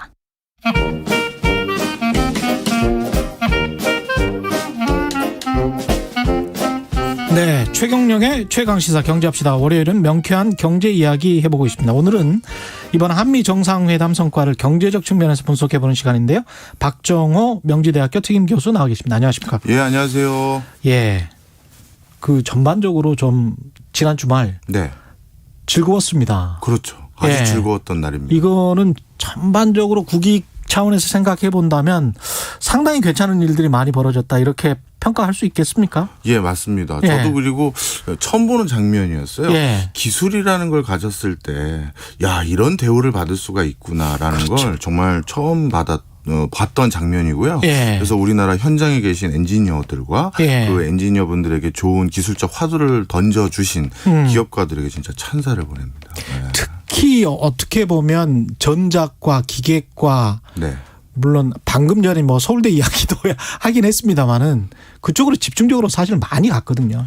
80년대. 맞습니다. 예. 제가 봤던 재미있는 연구 결과 중에 하나가 기억이 남는데요. 우리나라가 향후 어떤 분야가 발전할 것인지를 점쳐보는 제일 유의미한 설명력 높은 변수 중에 하나가 예. 수능 성적 높은 애들이 어느 학과를 가느냐와 그렇죠. 관계가 있다고 하더라고요. 예. 그러니까 뭐 성과가 날만했었죠. 미국 같은 경우는 어디를 많이 갔냐면 금융 쪽과 그다음에 로 쪽 이 법률 분야를 많이 갔어요. 이 머리 좋은 하버드 출신들이. 네, 네. 그리고 우리는 이제 과거 70년대는 기계를 많이 갔고 80년대에는 전기전자를 많이 갔거든요. 머리 좋은 사람들이. 저희 사촌형들 때를 한번 생각을 해보면 그때는 더 순수했던 것 같아요. 어떤 거냐면 전국 수석이 어디 갔는지 기억나세요? 서울대 물리학과를 갔습니다. 그랬어요. 그 지금은 그랬어요. 부모님이 서울대 물리학과 간다면 너 뭐 정신 나가느냐 하면서 의대를 가야지 이게 통상적인데 이게 굉장히 중요합니다. 아까 그 대학 문제와 더불어서 그때는 진짜 그 열정이라고 해야 될까? 나 그렇죠. 물약을 하겠다. 순수학문을. 이게 예. 진짜 다시 그 날이 올까요? 하나씩 따져보죠. 지금 이제 바이오 백신 관련해서는 어떻게 보십니까? 예, 사실 지금 우리나라가 백신이 여기까지 그래도 제조와 결부돼서 여기까지 온 것도 진짜 묻지마 투자에 가까울 정도로 지난 20년간 정부가 의학 분야에 지속적인 R&D 자금을 쏟아부었기 때문이에요. 예. 물론 그 과정에서 많은 전문가분들 중에서는 중간에 도덕적 해이도 있었었고 왜냐하면 의료 분야는 성과가 나오는데 뭐 15년 가까이 걸리니까 예. 그리고 같은 의사라 하더라도 다른 사람의 분야를 진단할 수 있는 그게 다 달라요. 맞아요. 예. 그러다 보니까 어떤 정도로 진단하는지 다른 분야 사람들이 알 수가 없어요. 평가를 못 해요. 이 사실은 mRNA 백신 같은 경우도 여성 의학자가 발견을 했는데 네. 스탠포드에서 딸을 당했대요. 한 10년 동안. 그 정도로 말도 안 되는 기술이다라고 미국 내에서도 이야기를 했던 거죠. 맞습니다. 예. 그래서 사실 그 국책 자금도 묻지마에 가까울 정도로 이런 여러 가지 자본과 부작용도 있었지만 예. 분명히 그 뒤에서 후미진 곳에서 연구한 사람들이 있거든요. 그리고 기업체들도 역시 지속적인 투자를 끊임없이 했기 때문에 여기까지 온 거고요. 이번에 그 우리 한미 간의 경제 동맹 중에서 백신을 제조하거나 연구 MOU를 체결한 것을 바탕으로 예. 이 좋은 화두를 잡아가지고 한 번 더 도약할 수 있는 기회가 될 수 있는 터전이 되지 않았을까 이렇게 생각을 하고 있습니다. 어떻게 보시면 기술 이전을 뭐 확약받지는 못했으니까. 네. 근데 무균 포장 뭐 이것도 상당한 기술이긴 한데. 네. 이게 어떻게 될까요 앞으로? 예, 사실 이거는 예. 뭐 많은 분들이 일각에서는 또 이렇게 보시기도 해요. 예. 뭐 MOU는 법적 구속력 없는 거 아니냐 이렇게 생각하시는데 그렇죠. 예. 이게 그게 그렇게 쉽게 생각하시면 안 돼요. 이렇게 생각하시면 좋겠습니다. 예를 들어서 우리도 그쪽에게 뭐를 언제 어떻게 무엇을 받아올 것인지를 확약을 받으려면 반대로 우리가 줄 것도 확약을 해줘야 돼요. 그럼요. 그럼 44조 원에 대한 투자를 언제 할 건데 어디다 할 건데 우리도 안 넣었어요. 그렇죠. 우리도 안 넣었잖아요. 예. 그러니까 그쪽도 MOU로 해서 예. 이제 논의하자는 겁니다. 그리고 정치는 어떤 날짜가 있으면 그 이벤트에 맞출 수 있도록 최대한 거기에 할 수 있는 것까지 맞춰줘야 되잖아요. 그런데 이제 비즈니스는 그건 아니거든요. 주판 그렇죠. 튕기고 알려봐야 되고 이제 이 MOU는 이제 우리가 이 숙제를 한번 풀어보겠습니다라는 그런 의미니까 너무 이거를 성급하게 판단을 안 하셨으면 좋겠다. 그리고 이 숫자 또 한미 비즈니스 라운드 테이블에서 나온 게 44조 원이고요. 바이든 대통령은 250억 달러의 신규 투자라고 이야기를 하고 있거든요. 그러니까 미국 사람들 입장에서는 야 기존에 투자했던 거 여기에서 한꺼번에 퉁치지 말고 250억 달러 따로 투자한 것만 신규 투자한 것만 인정해 줄 거야. 이런 이 꼼꼼함이 있는 거예요. 맞습니다. 우리도 사실은 이제 그런 식으로 접근을 해야 됩니다. 그렇죠. 예. 그래서 이번에 이제 이렇게 백신이라는 우리가 어떻게 보면 다급한 불도 끌 수가 있을 뿐만 아니라 그리고 많은 분들이 이제 코로나19에 대해서 이제 지금 걱정들을 많이 하고 계시지만 그거 다음에 또 어떤 전염병이 돌지 모르거든요. 예. 우리가 역사적으로 다 알지 않습니까? 메르스, 사스, 코로나19 그 뒤에 또 뭐가 돌지도 몰라요. 예. 그래서 이 백신이라는 것을 단순히 지금 발등에 떨어진 급한 불 끄기 위해서 우리가 그동안 수십 년 동안 갈고 닦은 기술을 넘겨준 것이 아니라 앞으로 또 생길지 모르는 재난을 대비할 수 있는 좋은 어떤 뭐랄까요 서로 간의 상호 호환적인 그런 걸 구축해 놓은 것이다라고 생각하시는 게 더 좋겠습니다. 그리고 이게 점점 분위기가 매년 맞아야 되는 분위기로 지금 그럴 가능성도 높아 보입니다. 그렇죠. 네. 그런 상황이라면 여기에서 안정적으로 생산하는 것이 훨씬 낫죠. 네, 왜 우리 입장에서는. 그리고 이제 반도체 이야기를 해야 될 것 같은데 삼성전자가 사실은 지난 6월부터 그 기사는 많이 나왔지 않습니까? 네, 텍사스냐 아리조나냐 가냐 마냐 뭐 어떻게 보셨어요? 예, 사실 우리나라 입장에서 또 삼성의 입장에서 미국의 백악관까지 초대를 받았는데 거기에 대해서 적지 않은 응대라고 해야 될까요? 부응을 하지 않았을 경우에는 본인들도 여러 가지 불편함이 있었을 겁니다. 그렇죠. 그런데 이제 이렇게 마침 절묘한 타이밍에 정상회담까지 해서 세레모니를 많이 하고 그리고 전 미국인들에게 우리 삼성이라는 회사가 미국에 이렇게 큰 투자를 한다라는 걸 알릴 수 있다라는 건 상당히 좋은 분위기다라고 말씀드리고 싶고요. 이렇게 보시면 보시면 좋겠습니다. 전 세계에서 단일 소비 국가로 가장 큰 국가는 미국인데 그 미국에서 한국 제품에 대한 선호도가 최근 8년 동안 계속 늘어나고 있었어요. 네. 그러니까 중국의 중국이 최근 전 세계에 내놓으라한 가전 관련한 브랜드를 다 사가지고 왔거든요. 제가 지금 열거하고 있는 모든 회사의 브랜드가 지금은 중국이 됐거든요. 가전 분야에서는. 그렇죠. 도시바, 샤프, 모토로라, G 어플리케이션 이 모든 것들이 이게 전부 중국 기업 됐어요? 지금 중국 기업이 됐어요. 네. 그 가전 부분만. 네. 와. 그러다 보니 많은 사람들이 우리가 그 예전에 한 시대를 풍미했던 이 가전 회사들, G 같은 회사도 다 넘어갔군요. 네, G 어플리케이션. 네. 네. 그래서 이런 것들이 이제 다 중국으로 넘어가면서 중국은 이제 무기를 장착했죠. 중국은 저가의 브랜드 가치도 없는 거가 아니라 우리가 이 브랜드를 사왔으니 이제 수출하자. 있네. 예, 그렇죠. 그런 과정에서 이제 처절하게 미국이나 유럽 시장에서 싸워야 될 상황이었는데 그래도 지속적으로 향후에도 삼성이란 브랜드를 다시 한번 각인시킬 수 있는 좋은 기회였고요. 네. 저는 그렇게 생각합니다. 네. 우리 기업들 입장에서는 사실은 이거 중국에서 매니팩처된 거야, 제조된 거야 라고 하는 게 삼성과 LG 입장에서는 또 굉장히 유리하죠. 네, 그렇죠. 해외에서 팔기는. 네, 맞습니다.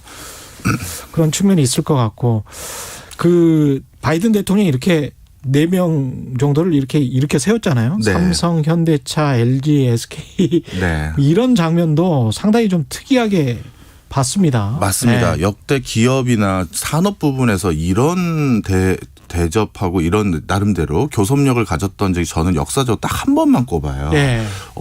언제냐면 어떻게 보면 그 나라가 또 이것 때문에 역사가 바뀐 건데 사우디 아람코입니다. 아람코. 1976년에 키신저라는 어떻게 보면 외교의 왕이죠. 외교의 왕이죠.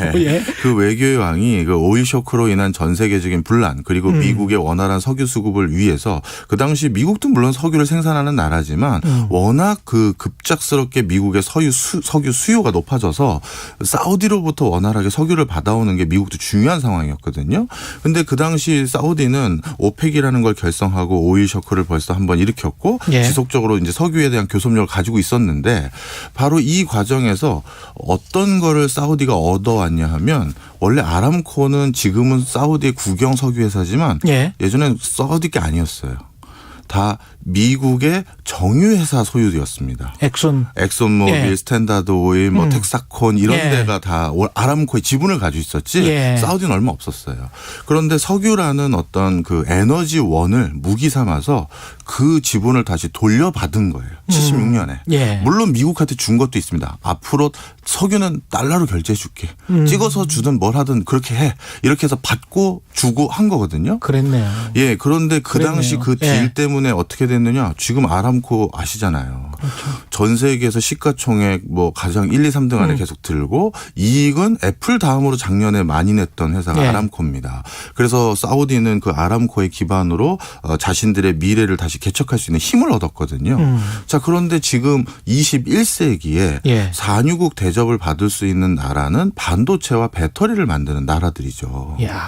반도체와 배터리가 산유국 대접을 받을 수 있다. 왜냐하면 이제 우리가 원컨 원하지 않건 이제 지구 환경 이런 것들로 인해서 신재생 에너지로 가게 돼 있단 말이에요. 그럼 태양광이나 풍력 등으로 반영구적으로 이론상 반영구적으로 에너지 원천은 얻을 수 있어요. 그런데 그 원천을 바탕으로 산업재나 여러 가지를 가동하기 위해선 두 가지가 필요하죠. 배터리가 필요하고 그 배터리를 제어할 수 있는 반도체가 필요합니다. 근데 우리가 제일 잘 만들어. 그렇죠. 그러다 보니까 미국이란 나라는 많은 분들이 석유는 지하에 있기 때문에 발견이라고 생각하기 쉽지만 발명입니다. 그리고 그 석유를 발명한 나라가 미국이에요. 1859년에 필라델피아에서 발명한 거거든요. 그 뒤로 미국이 지금까지 승승장구해 오는데 에너지 패권을 한 번도 놓친 적이 없어요. 그런데 드디어 그 석유가 필요 없어졌고 중동에 대해서는 슬슬 군대도 빼고 신경도 안 쓰고 빼고 있잖아요. 그러면 이제 또 다른 에너지 패권에서 본인들이 이 권한을 행사하려면 그걸 완전체를 만들기 위한 협력 체계, 한국과의 관계 설정이 무엇보다 중요한 거죠. 굉장히 중요하네요. 탄소 제로 사회로 세계를 움직이게 하면서 에너지 패권을 계속 가져가게 하기 위해서라도 반도체가 굉장히 중요하게 되겠습니다. 그렇습니다. 특히 그 과정에서 반도체와 배터리를 만드는 국가들이 아주 공교롭게 중국과 국경이 근처에 있어요. 그러네. 대만, 한국, 일본 번 이렇게 그러다 보니 혹시나 지정학적인 리스크라든가 미중 갈등이 첨예하게 올라간다면 혹시나 그러면 예전에 우리 2차 세계대전 때도 석유 보급로를 끊어서 미국이 전쟁에 승기를 잡았던 것처럼 중동에서 독일로 가는 그런 것처럼 만약에 배터리랑 반도체 수급을 원활하게 못 받는다. 지금도 사실 미국에서 경제가 반도체 없어가지고 곤욕을 치르고 있지 않습니까? 그렇죠. 바로 그런 과정에서 일부 공장만이라도 미국에 놓고자 하는 절박함이 있었죠. 바로 그 절박함에 우리가 화답을 했고 그래서 둘이 이제 아이디어 장꾀를 낸 거죠. 전 세계가 백신을 독차지하고 있다시피 하는 미국에 대해서 원망도 하고 있는 찰나에 한국만 줄 수는 없는 상황이에요. 미국도. 맞습니다. 그런 상황에서 한국을 줄 수 있는 방법이 뭘까? 그래서 기술 관련해서 더 많이 생산해서 글로벌 허브 역할을 하겠다. 백신에. 맞습니다. 그거 하나. 그다음 두 번째 미군과 얼굴을 맞대고 있는 한국군은 줘야 된다. 이런 아이디어. 이거는 미국도 정말 장고한 거다. 이렇게 판단합니다. 뭔가를 짜낸 것 같아요. 짜낸 거죠. 그러면서 서로 윈윈하는 아주 좋은 계기가 된 것 같고. 요거까지만 말씀드리면 우리 한미 정상회담 바로 직전에 미일 정상회담이 있었단 말이죠. 스가 지금 스가도 절박해서 간 거거든요. 백신이. 그렇죠. 올림픽 전에 뭐래도 확보했다고 세레모니를 하고 싶었던 거예요. 지지율도 자꾸 떨어지고. 그래서 가기 전부터 화이자의 대표라고 하시는 분을 만나고 싶었는데 결국 성사가 안 됐어요. 그래서 결국 가서 전화 통화하고 끝났거든요. 그거와 지금 상황 비교를 하시면 이거에 대해서 나름 인정할 건 인정해야 된다. 이렇게 말씀드리고 싶습니다. 사실은 저는 또 재밌게 본 게 미사일 사거리 제한 폐지가 된 게 우리 우주 항공 산업도 그렇고 앞으로 현대차 같은 경우도 상당히 도움받을 것 같은데요. 이거. 맞습니다. 산업적으로 사실 우리가 뭐 남을 공격하는 그런 민족은 아니잖아요. 그래서 우리는 산업적으로 필요한 것인데 미국 입장에서도 이걸 풀어줘야 될 이유가 두 가지인데 이번 이런 세레모니에 결부된 것도 있고요.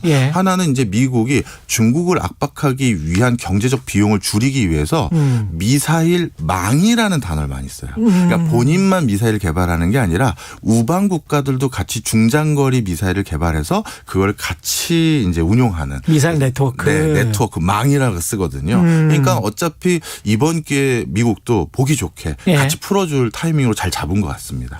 중국은 어떻게 반응할까요? 이제 빨리 이제 우리가 중국을 찾아가서 또 장사를 계속할 수 있게끔 또 누가 달려가야죠. 우리 입장에서는 여러 가지 또 이야기를. 근데 중국이 그렇게 세게 반응할 그런 내용은 없죠. 이게 미국이 또 배려한 것 같습니다. 미일 정상회담은 중국이 싫어한 거는 다 들어갔었어요. 그런데 우리는 일단 빼준 것 같습니다. 그래서 중국도 지금은 일단 뭐 특별한 반응, 아주 심한 반응은 없다. 오늘 당장 이제 뭐 한 15분 뒤에 주식시장이 열리는데 뭐 특히 이제 직접 그 계약을 해버린 삼성바이오로직스 같은 경우도 주식시장에서는 첨예의 관심사일 거고.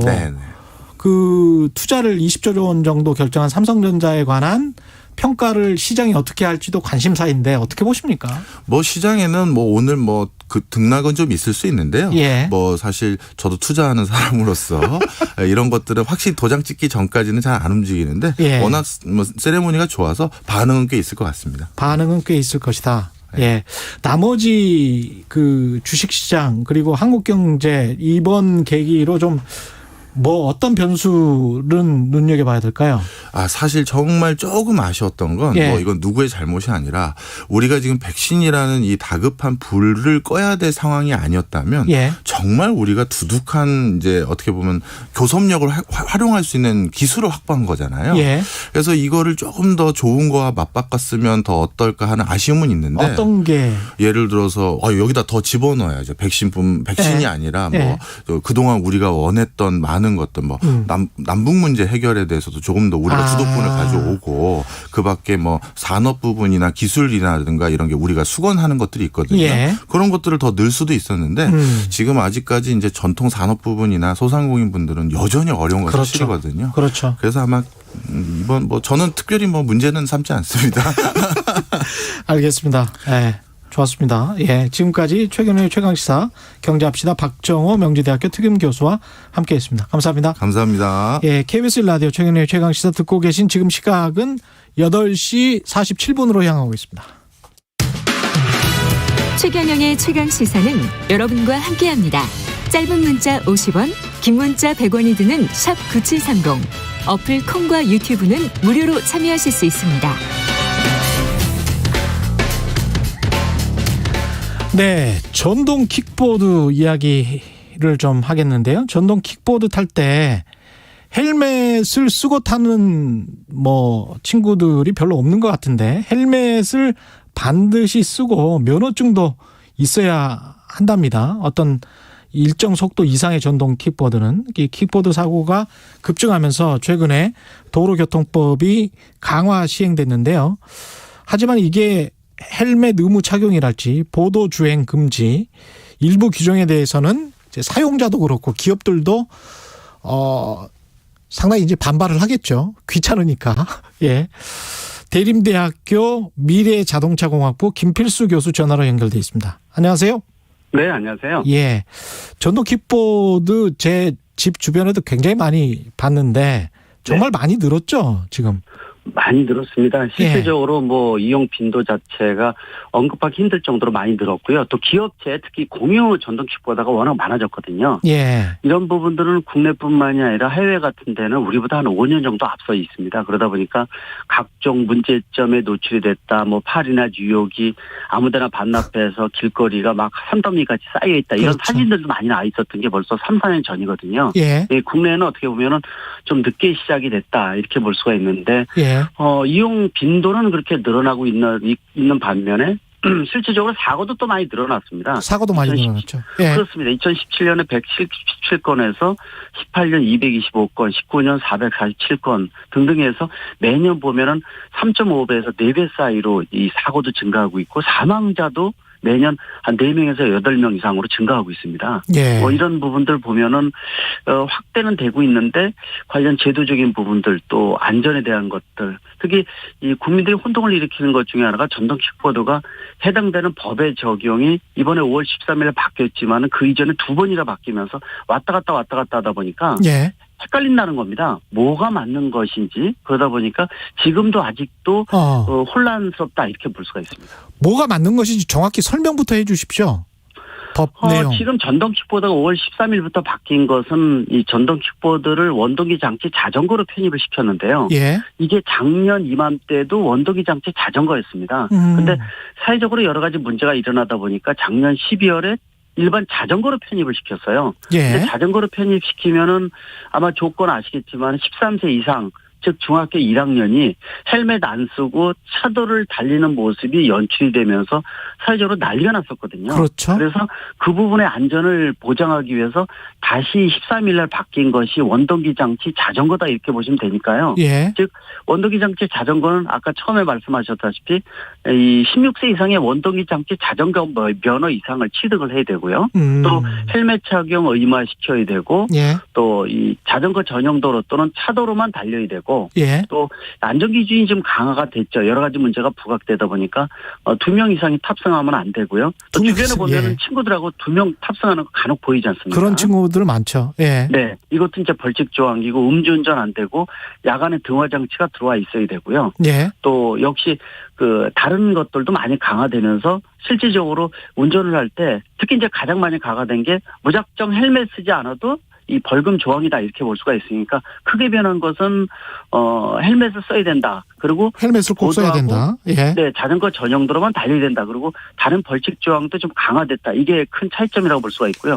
역시 16세 이상이면은 고등학교 1학년 이상 정도거든요. 원동기 장치 자전거 면허를 취득해야 된다. 이렇게 볼 수가 있습니다. 운전자 입장에서도 그렇고 고라니처럼 튀어나온다고 해서 킹라니 이렇게도 부르는데 이게 헬멧까지 안 쓰면 본인도 크게 사고를 당할 수가 있는데 또 헬멧을 쓰기를 귀찮아하기도 합니다. 사람들이. 이게 이제 근본적인 문제점이 해결된 게 아니라요. 예. 그대로 문제는 남아있는 게 문제라고 보고 있습니다. 말씀하신 대로 전동 킥보드 자체는 이동수단 중에서 가장 위험합니다. 바퀴 구경이 짙기 때문에 속도가 빠르면 턱 같은 데 부닥치면 치명상을 입을 수가 있고요. 예. 또 서서 움직이다 보니까 무게중심이 높아서 좌우로 꺾는 각도도 크고 이 부닥치거나 문제가 일어날 가능성이 크기 때문에 가장 중요한 것은 속도를 낮추게끔 강제적으로 속도 제한 장치를 달아야 되는데 예. 지금 과속으로 내는 경우도 있지만은 시속 25km 미만으로 되어 있는데 이 속도가 너무 빠르다는 겁니다. 즉 이 한국만의 특화된 것들이 지금 필요하다 이렇게 보고 있어서 속도를 높여서 헬멧을 쓰게 만드는 게 좋느냐, 속도를 아예 낮춰서 헬멧을 안 쓰게 만드는 게 좋느냐, 후자가 역시 좋다고 볼 수가 있거든요. 후자가 속도를 낮추는 게. 맞습니다. 속도를 15km, 20km 미만을 낮추게 되면 혹시 접촉사고가 생겨도 부상의 확률을 피해자 가해자를 최소한으로 시킬 수가 있고요. 예. 또 헬멧이라는 것 자체가 아시겠지만 몇 년 전에 자전거에 이거를 헬멧을 의무화시켰다가 지금 유아무화가 돼 있는 상태가 그렇죠. 헬멧 쓰게 되면은 더워지는데 위상상의 문제도 있고 머리에 맞지도 않지만은 예. 또 일부 이 공유 자전거 업체에서 준비를 했었는데 다 분실되고 깨지고요. 맞아요. 지금 그랬어요. 아시겠지만은 예. 이게 의미가 없거든요. 예. 그래서 다른 국가, 이 OECD 국가 중에서는 전동 킥보드를 쓸 때 속도를 낮추고 헬멧을 안 쓰는 국가가 많고요. 또 일본 같은 데는 속도만 낮추게 되면 인도 위에 정식으로 올라올 수가 있습니다. 근데 그러네요. 국내에서는 사실 규제만 하고 있고 그렇다고 전동 킥보드 또 보드 위에 자전거나 오토바이 같은 거 못 올라오게 돼 있거든요. 예. 근데 아마 주변에 보시면은 전동 킥보드뿐만 아니라 많이 다 올라오고 있는데 단속되는 거 한 건도 보지 못하셨을 겁니다. 이게 탁사 행정이거든요. 맞아요. 예. 그리고 가장 중요한 것은 전동 킥보드를 원동기 장치 자전거라는 예전의 법에다가 우그려 놓다 보니까 몸에 맞지 않는 겁니다.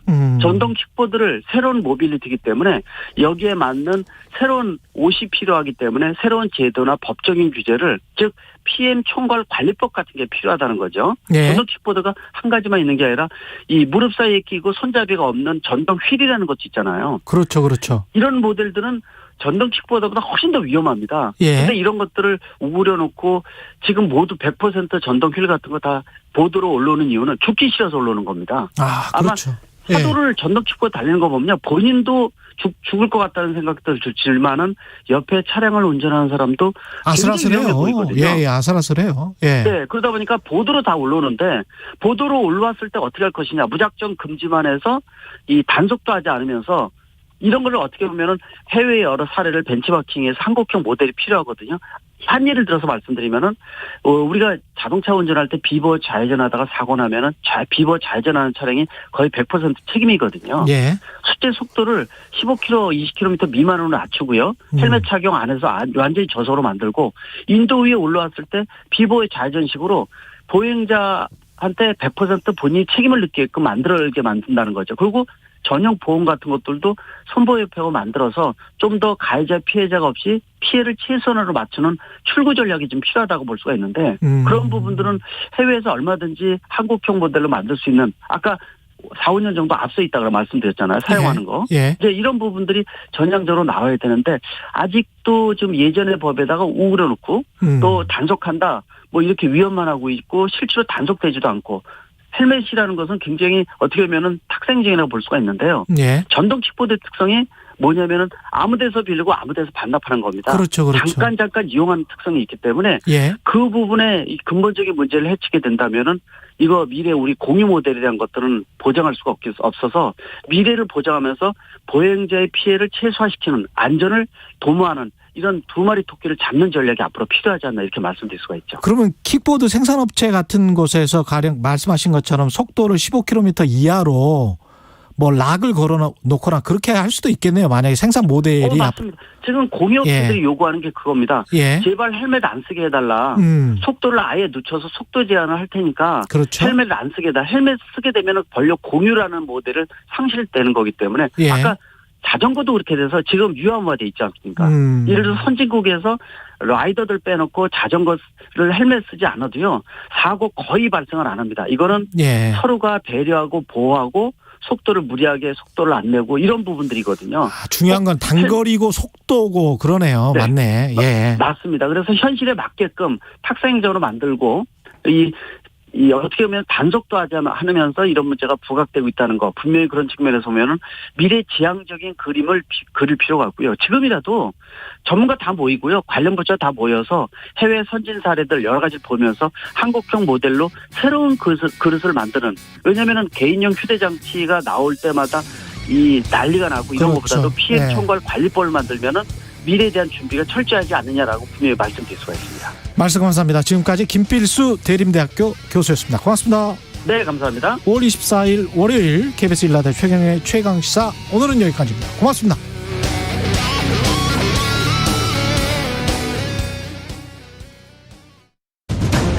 코로나19를 멈추기 위해 백신 접종이 중요한 시기입니다. 현재 일반 국민을 대상으로 한 코로나19 백신 무료 접종이 진행되고 있습니다.